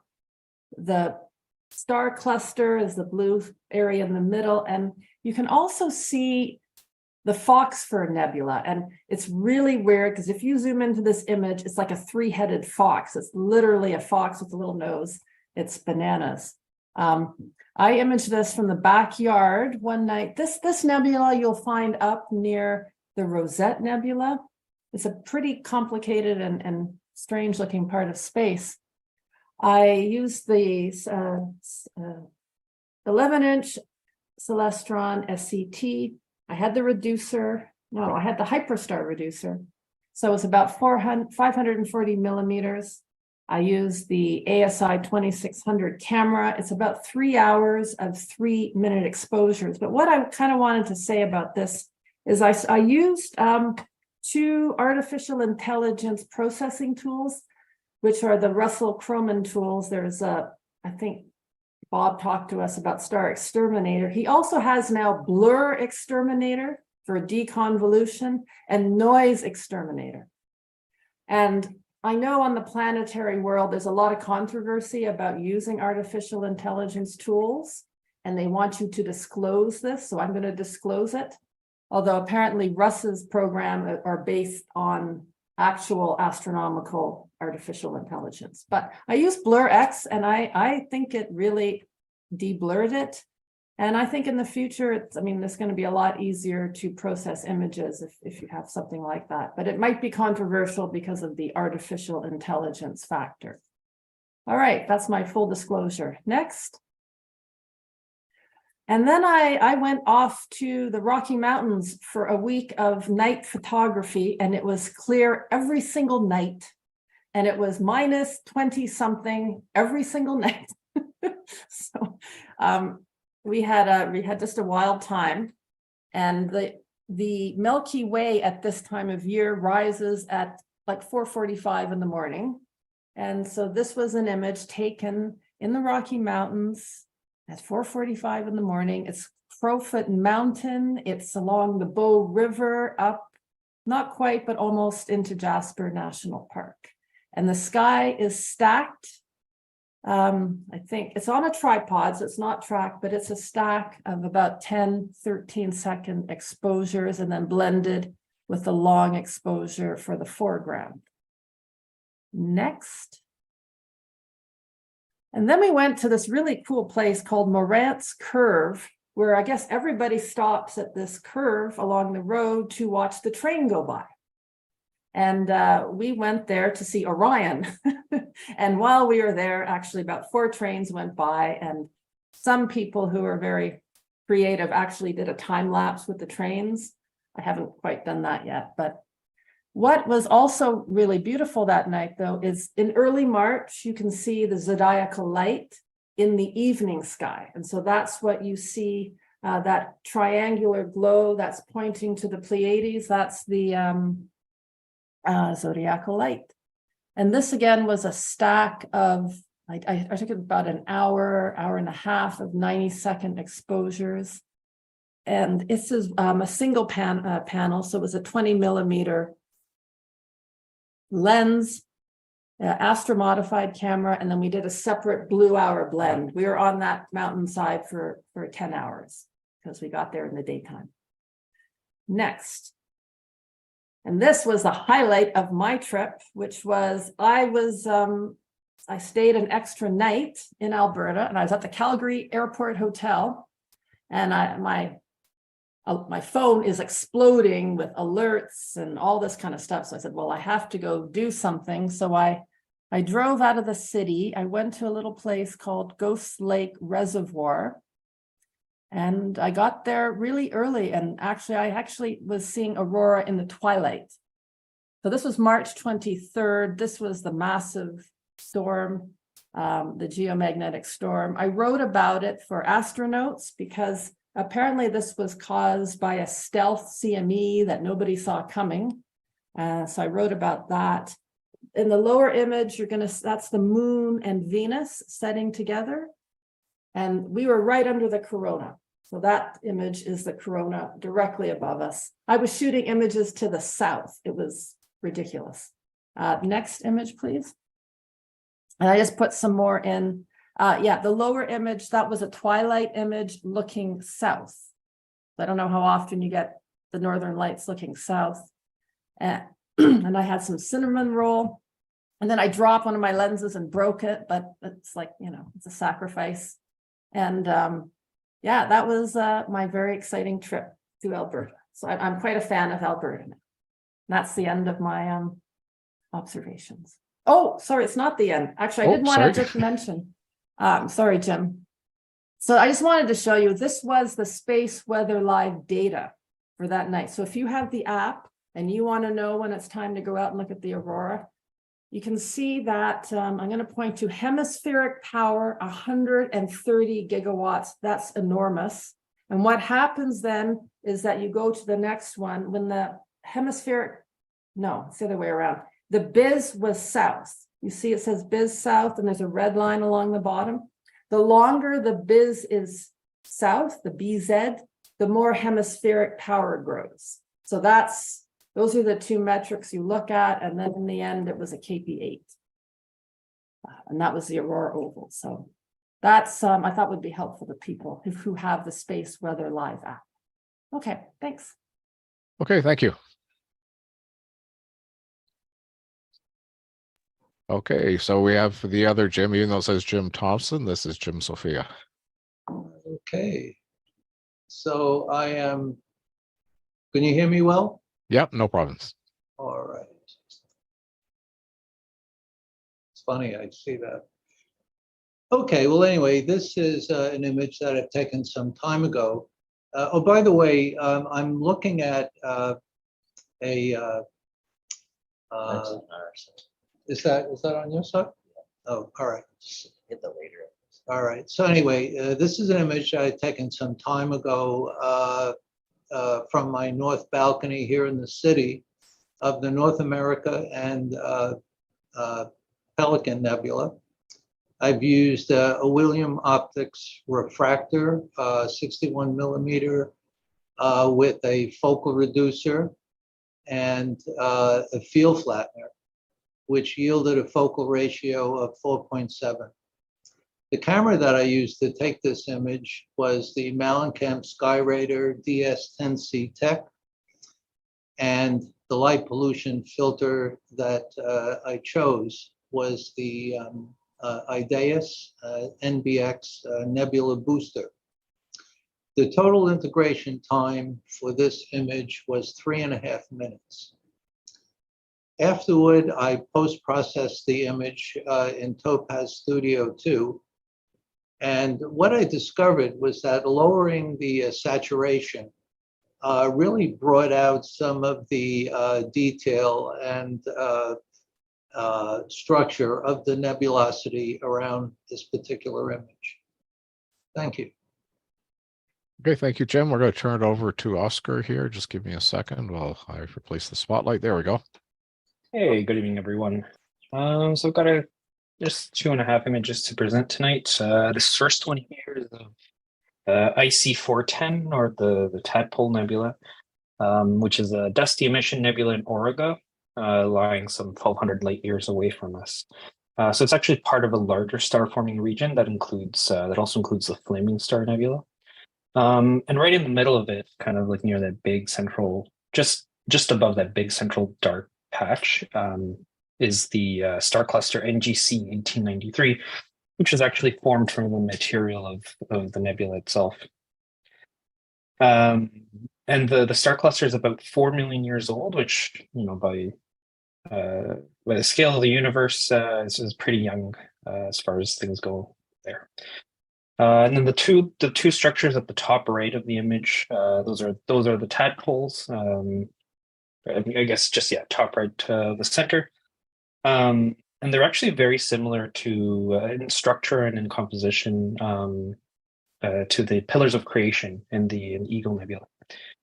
And that is it's leftover gas from the formation of the star cluster itself.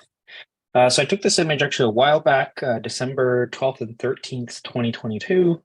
And I wanted more data, but the sky was so crappy for such a long time that the next session was actually on the 17th of February, 2023. So it was 2 months in between sessions there. 3.5 hours of total integration. And I took it with a ZWO ASI 2400 MC Pro, so a one-shot color camera, through my 11-inch Edge HD at f7. All right, next one, please.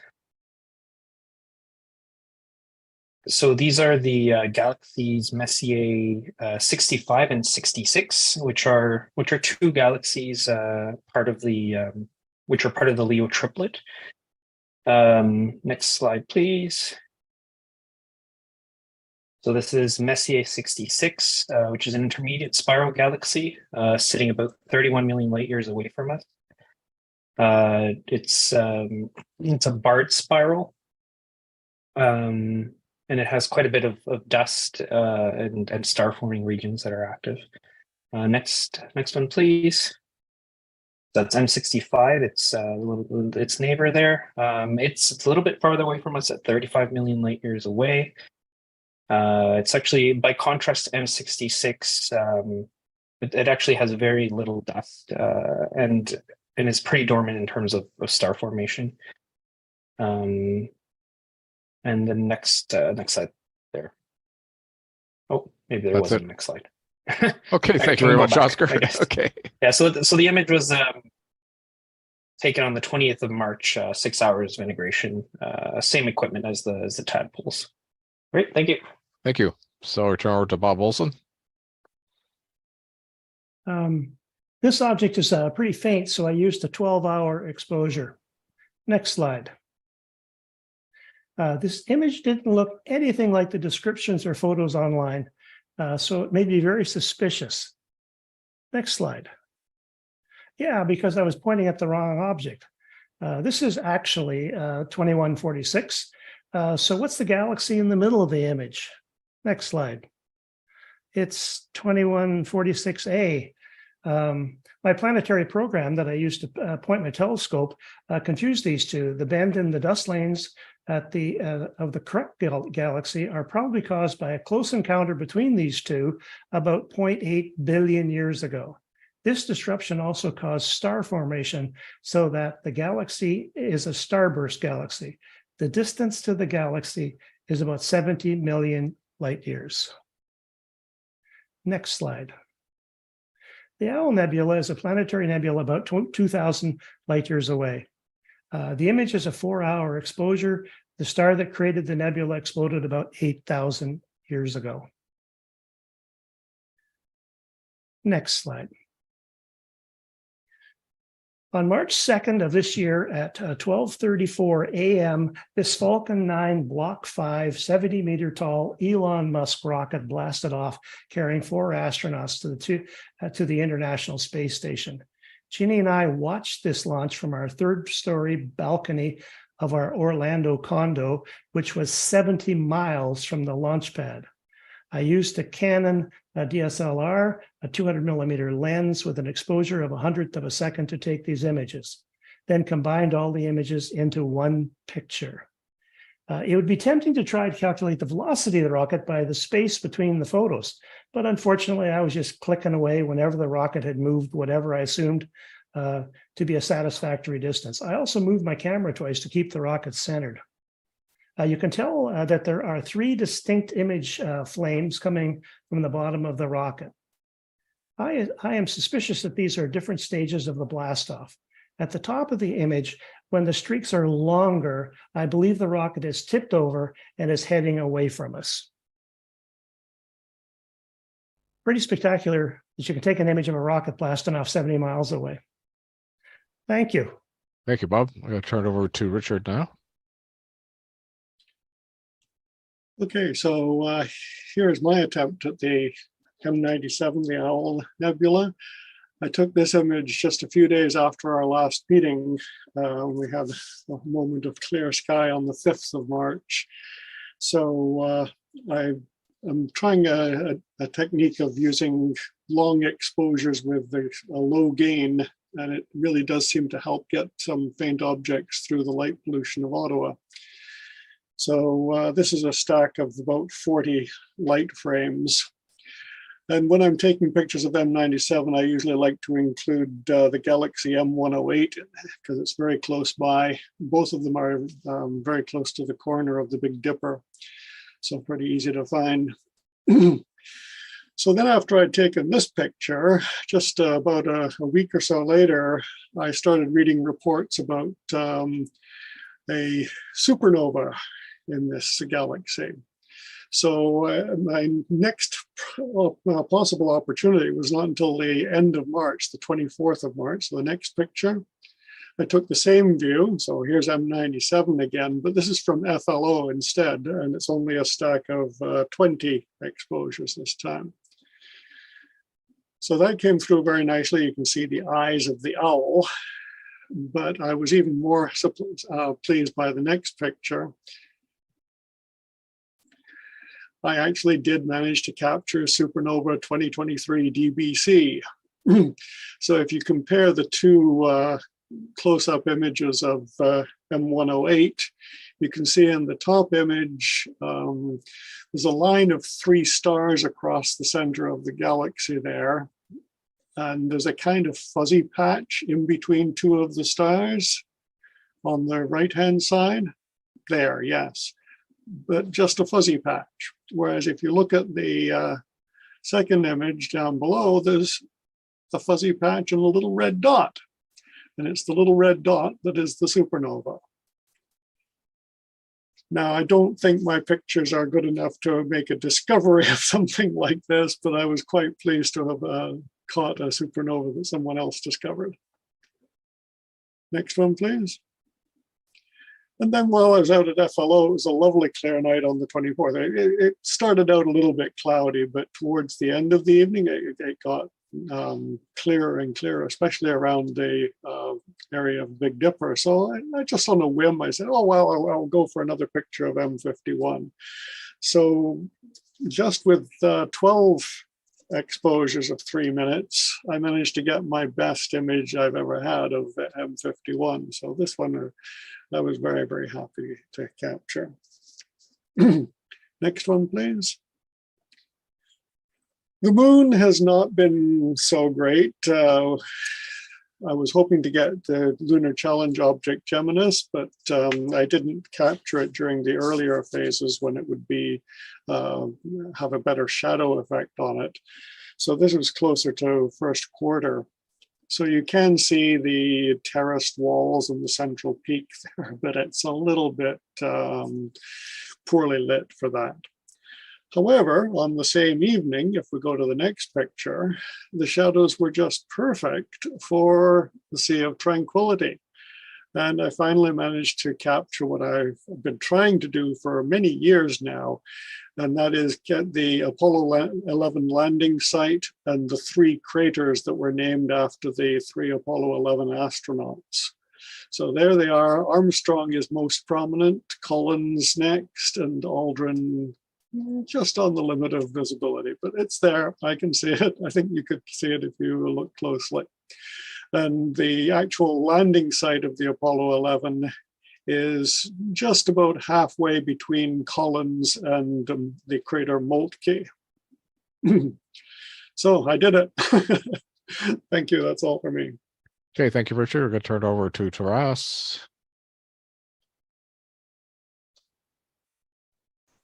Hi, my pictures are from Winter Star Party, which is an event held annually by Southern Cross Astronomical Society in Florida, except for the last 2 years when we had the COVID situation. So this year was a restart of it with great weather, a little bit windy, and great opportunity to take a break in the middle of the winter and get a little bit of exposure to the sun, ocean, and dark skies as well. Let's go to the next slide.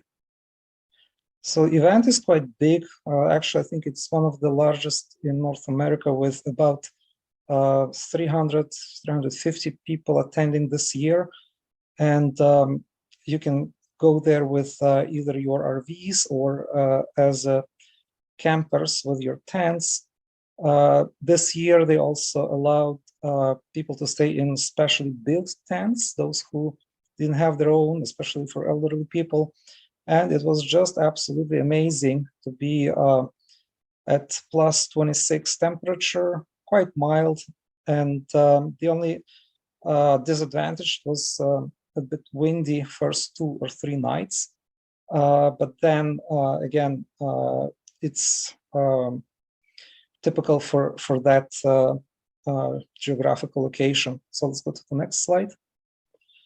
That was first night of imaging where the comet E3 ZTF was still high in the skies, relatively bright. And in this case, it's close to Aldebaran, which is the bright star at lower center, while at the upper right corner, there is apparently a cluster called Pirate Moon cluster. So this was taken on February 14th at my first night at the star party under quite strong wind, actually. I did hold my box from folding table in front of my imaging equipment, which was Star Adventurer, to protect the camera and the mount from the wind. Let's go to the next slide. And M1, the Crab Nebula, which is supernova remnant, and pulsar wind nebula in the constellation of Taurus. Even though it was discovered in 1731, it corresponds to bright supernova recorded by Chinese astronomers in 1054, which is amazing. I can imagine what it looked like back then. Perhaps it would look like a bright sky, bright star during the daytime, then gradually getting dimmer. So right now it has apparent magnitude of 8.4. It's not visible to the naked eye, but it can be made out using binoculars under favorable condition. And of course, it's quite visible and recognizable in a good telescope. It lies at the distance about 2 kiloparsecs or 6.5 thousand light years from Earth. It has diameter of 3.4 parsecs, corresponding to apparent diameter of 7 arc minutes. What's interesting that it's expanding still in size at a rate about 1,500 kilometers per second, or 0.5% of the speed of light. Let's go to the next one. And this is a treat of southern skies, which is Omega Centauri. So it's the largest cluster cluster in the sky. It's in a constellation of Centaurus and was first identified as a non-stellar object in 1677 at the distance of 17,000 light years. It's the largest known, as I mentioned, globular cluster in Milky Way.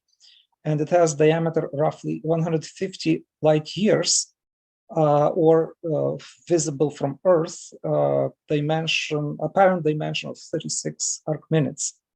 At apparent magnitude 3.9, which is quite easily visible, and that was really a treat to see it from the south. Now, this picture is taken with 500 millimeter telelens, so you can imagine how big this object would have been through a real telescope rather than a telelens, and it actually would not fit in my Schmidt cast, even with a reducer. So it's quite a beautiful object. It's a treat. We cannot see it from here, and it's quite bright from the southern latitudes. Let's go to the next slide. And another treat, it's Carina Nebula, or sometimes called Eta Carina Nebula. It's also, this actually is of a bit lower than Omega Centauri, if I'm not mistaken, but it's quite bright. So just to have a sense of this, it was so low that night, or that moment when I was taking this picture, that it was hiding behind the mist, and the murky sky was not really collaborating, but with the help of telescope and in this case f2 telelens, 135 millimeter telelens, this turned out quite well, I would say. So this is large complex area of bright and dark nebulosity in constellation Carina. located in Carina Sagittarius arm of Milky Way. It's approximately 8,500 light years from Earth, and it's really rich in different objects and different clusters. It has, so like one of them, Trampler 14 is inside that cluster. There is a youngest known star, and also in Trampler 16 there is a star called WR25, which is the most luminous star known in the Milky Way galaxy. So the nebula is quite large in size. It's actually 4 times larger than Orion and brighter than Orion as well. It's just because you would have to be in the southern half of our globe to see it well. So it's really a rare treat to see this beauty in the sky. Let's go to the next. Yeah, and I couldn't miss the temptation, pass the temptation to image a little bit of Orion as well, which was right above the heads. And this is the Orion trapezium region, which I imaged with IMX 78 base camera, color camera. A little bit off color balance though, but it's also a combination of my earlier image of the same region, which this time revealed a little bit more details. So if we go to the next slide, those details are the Herbig Haro objects, which are bright patches of nebulosity associated with newborn stars. They are formed when narrow jets of partially ionized gas ejected by stars collide with nearby clouds of gas and dust at several hundreds kilometers per second. So those marked with HH are the Herbig Haro objects. And proplids, it's protoplanetary disks. Those tiny little patches, it's the regions where the new where the planets will be born around the newborn star. So the star is still surrounded with debris and gas, and this is where the planets will be forming. It's it was quite impressive to that they showed up in the picture, as even though blurry, but still some details that you can see in the picture. Let's go to the next slide. And of course, I couldn't miss the chance to image some planets. These are those that were in the sky around February 14th, 17th. I imaged Venus with the UV filter, which revealed a little bit of clouds. Mars was surprisingly well detailed, even though it's a small size, already quite a small size. I called it the orange blob, but it was actually more than just a blob. You could see some details. And so about Jupiter, and surprisingly, Uranus was, I would say, it showed up a little bit like brighter part on the right, where the polar cap would be, but it's really at that level of noise, which would be a bit difficult to say that it's really something which is recognizable. So let's go to the next slide. Right, so these next images were taken April 4th, no, sorry, April 3rd from FLO Observatory, and particularly from 18-inch Star Master with RGB wheel and a monochrome camera, which I later on combined into the color image. This particularly, like, it doesn't look much, I guess, through zoom on the screen, but the original picture did show up a little bit of cloud patches, and this is the visual range. So it's not no filters, but just RGB imaging. There is a patch of a little bit darker area closer to both poles on both sides, which was surprising. This is first time when a visual image would reveal a little bit of details of the clouds.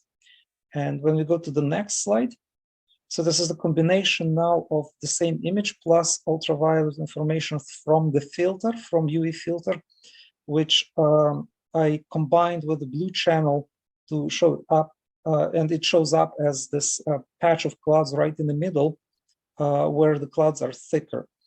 Again, I guess because of compression, it does not show much details, but actually this time that patch looked more or less like a solid with not much details, unlike the previous attempts that I had made. Let's go to the next slide. And the same night, which was again April 3rd, through the very same Star Master, which had been recollimated, and the mirror was cleaned in October, if I'm not mistaken. So I would claim that the image is much better. So I got really good resolution for these next 3 pictures of the moon. So this first one is Copernicus, if I'm not mistaken. I'm able to zoom in on this picture like from my original picture, and it shows up more details along those craters and the rays stretching from the impact.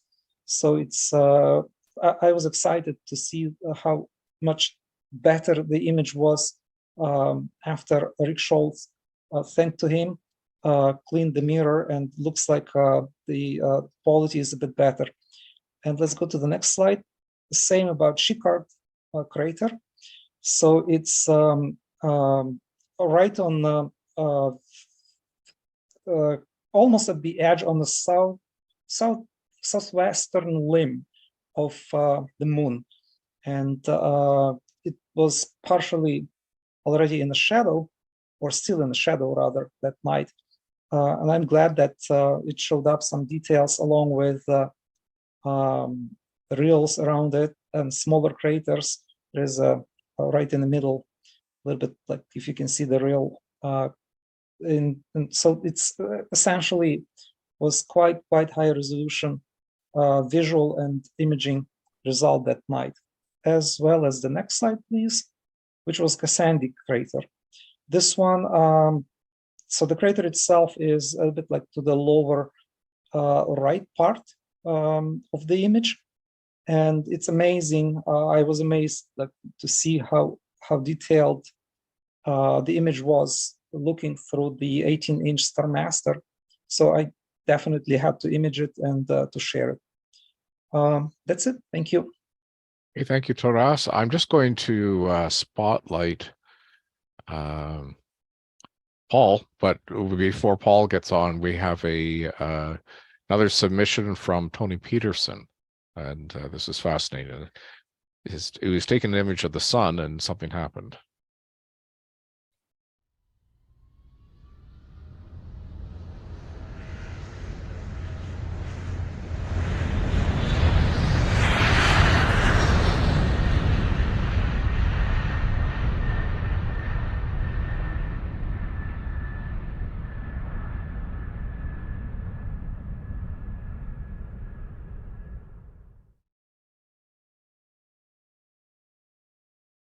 That was quite fascinating. Okay, so we're going to turn it over to Paul now then. You just need to unmute yourself there. There we go. That was pretty cool.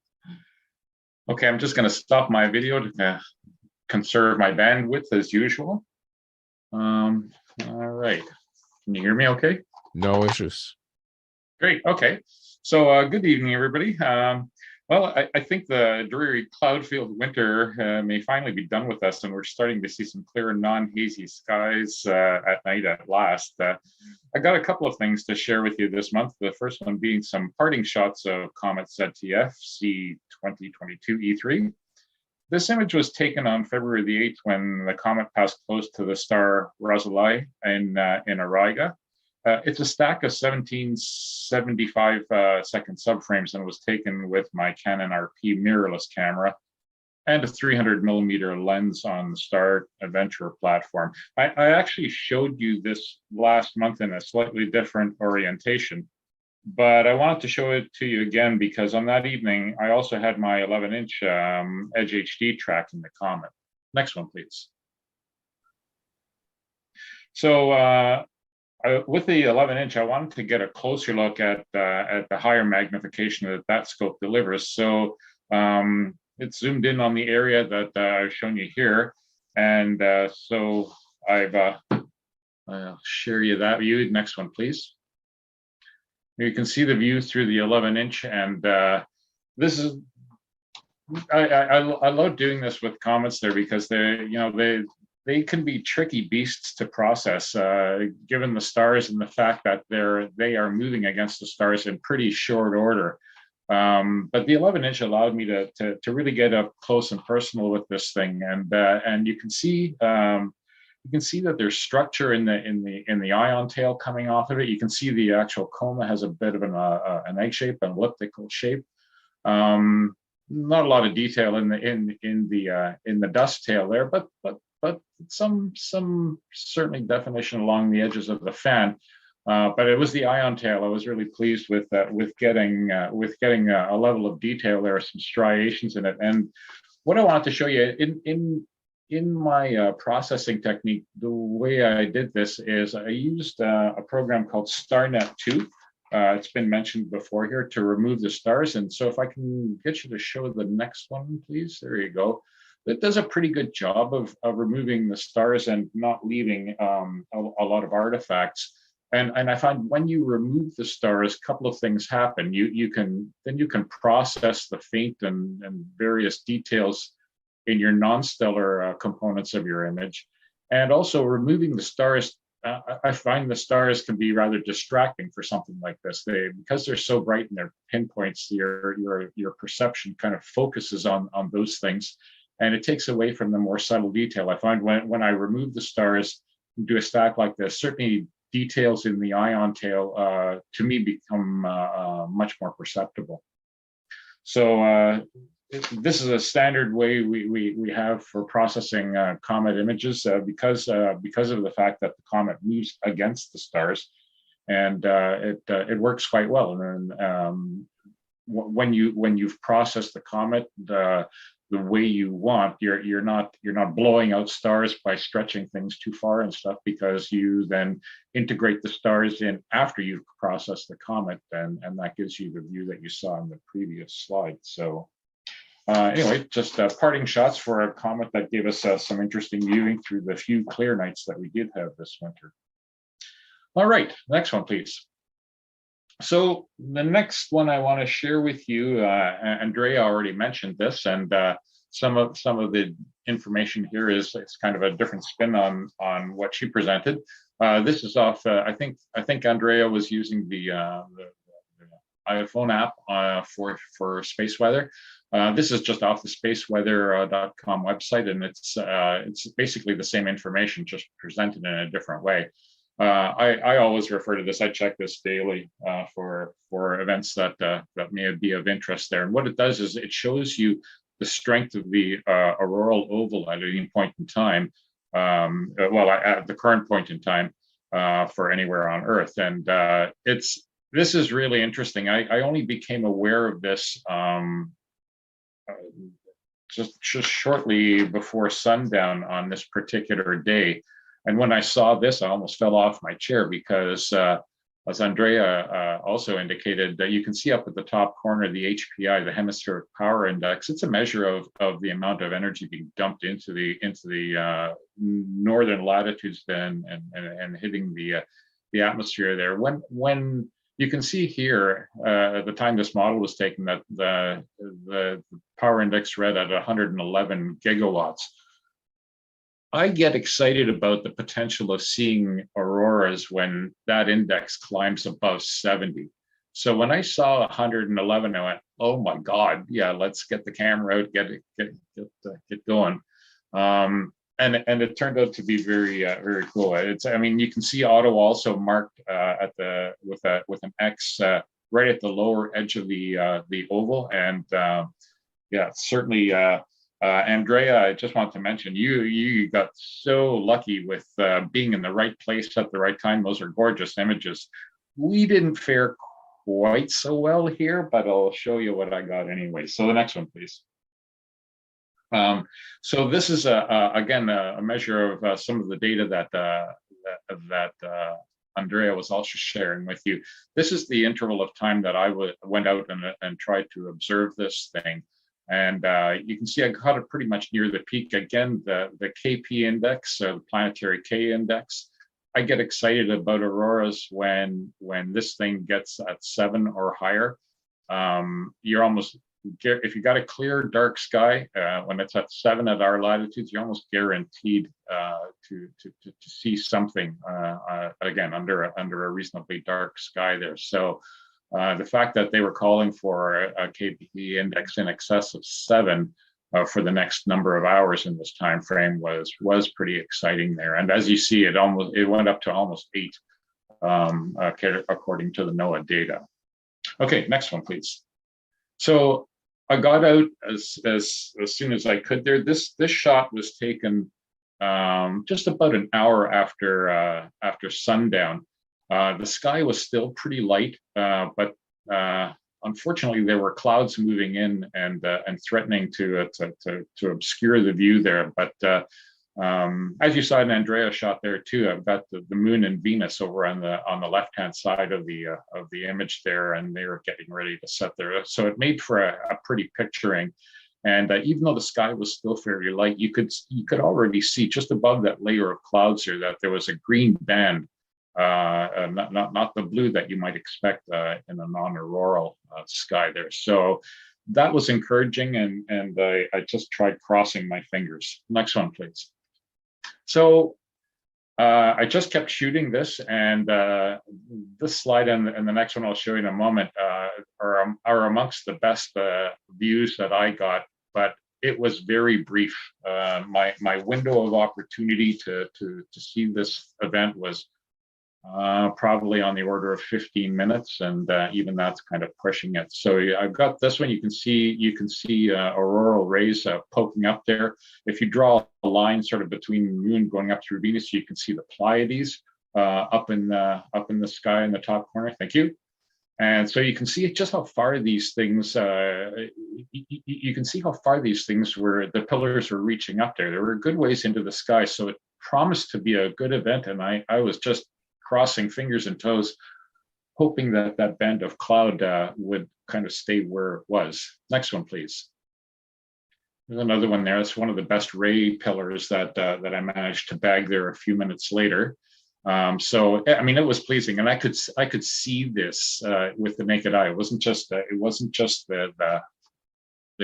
camera that got the view there. I could actually see this, and I thought that's very promising, especially since had obviously a moon up, making the sky somewhat light, and we were still in twilight hours there. So yeah, fingers were crossed. Next one, please. Well, as it turned out, the clouds moved through pretty quick. So you can see this window of time that I got. So I just let the camera run, and it would just keep running there. And there's the pillars that I got there. But you can see how quickly those clouds started moving in. And sure enough, just as the sky was getting darker and the moon was getting lower, it got pretty clouded over. But interesting sequence. You can see how quickly these clouds were inbound on us. Now I saw actually, I don't know, Gary, if Gary Boyle is online. Gary, I saw your shot that you posted up on Space Weather. And you got very lucky there too from South Mountain there. Gary got a window of clarity there, and he got a very nice shot of the auroras as well. So if you're listening, Gary, that was a really nice catch. Okay, so the next one, please. So I let the cameras roll and watch what happens here. I didn't expect to get anything. I'll tell you about that white light in a moment, but watch what happens here. I was hoping for a sucker hole, and something happens here. And it just lit up.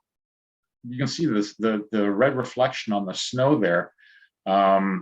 It just lit up the clouds there, and that white reflection. That's just these clouds were very low where I was, and there's a gypsum quarry, Tatlock Quarry, that's about 10 kilometers away, and when they're in operation, they have floodlights on that. When you get low clouds like this, illuminates it. So that's kind of a fixed light thing in the sky, but it's the other stuff that really like caught my attention there, because you can see how dark those clouds were. The moon was already down at this point, and there's just a bit of a sucker hole. But I think what happened was that there was a very bright flaring event at this time, and it just lit up the place. And at the end of this sequence, if you look at the top of the frame there, you can just see some actual bare sky, and you'll see, let it run one more time. Then I captured some stills from that as well, or I showed you some stills. You can just see that it tries to open up a bit. There's a few stars there, but the sky is red.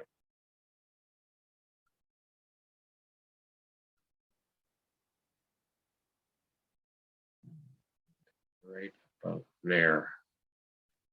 So the next one there, I'll show you a couple of stills from that. When I saw that sucker hole was forming, this camera was just on a stationary tripod, so I quickly just oriented up almost overhead. This is at the zenith, and you can see that there were these very scanty little breaks in the clouds. But the take home on this one is what you could see of the sky was red. Like this stuff was right to our zenith here, which again at our latitude doesn't happen very often. Next one, please. Just another view there. There's I think there's that runs automatically there. Yeah. So I just caught a few of these, and then after these very, very, very short duration holds, the sky went completely overcast at my location and didn't open up again.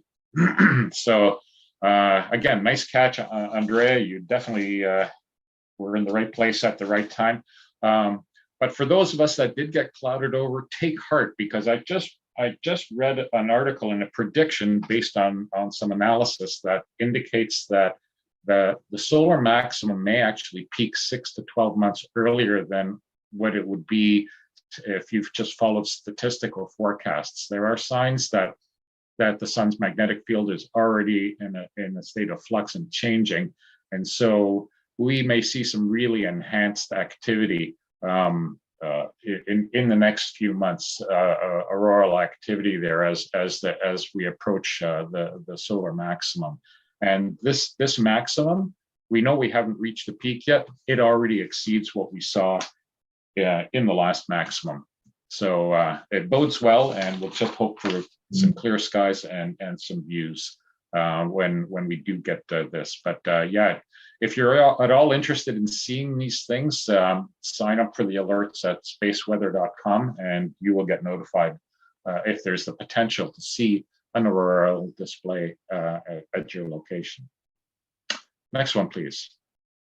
So that's it for me for this month. I just thought I'd add this one. I recently acquired a Ricoh Theta X, which is a camera that does 360-degree spherical imaging, which you can then bend and twist in all sorts of twisted ways, including the production of these little planet shots. So this is a shot I just took in my backyard, and the blue is kind of, you think it's the ocean or something like that, but it's just the sky wrapped around it. But when I saw this image, I thought, it looks an awful lot like the Earth. So I just superimposed it on a starfield shot of the Orion region that I took.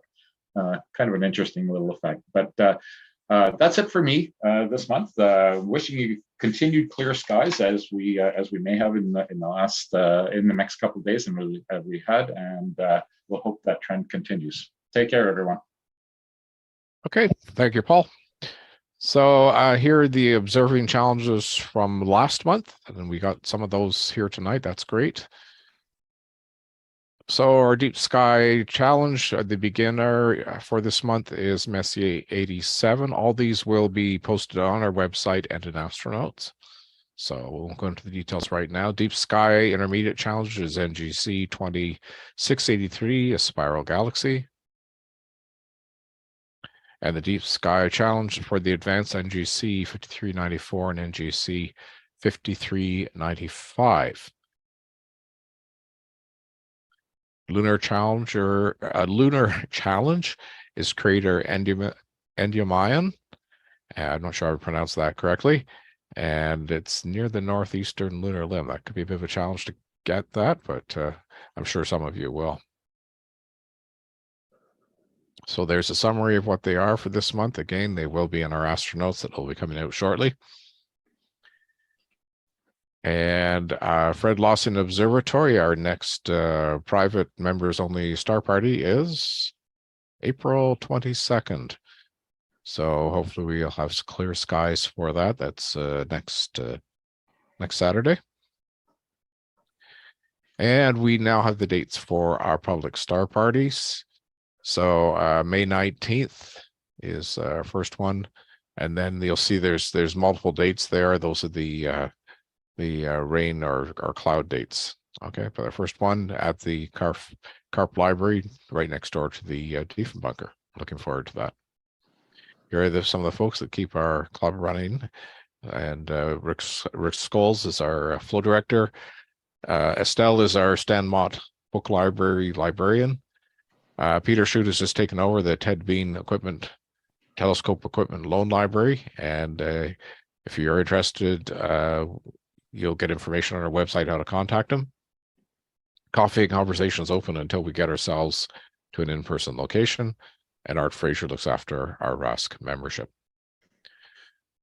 We had approximately 75 people out tonight. Thank you to everybody, all the speakers. And thank you to the RAC National Office for the use of their Zoom account. For ideas, please send them to meetingchair@ottawa.rasc.ca. We have a May is we have speakers for May, but I still need speakers for June and onward. So if you have some ideas or somebody that you know that you think might be able to give us a really neat presentation, please reach out to meetingchair@ottawa.rasc.ca. Our next meeting is Friday, May the 5th, 7:30 p.m. and it will be a virtual meeting again. Thank you, folks. Have a good night.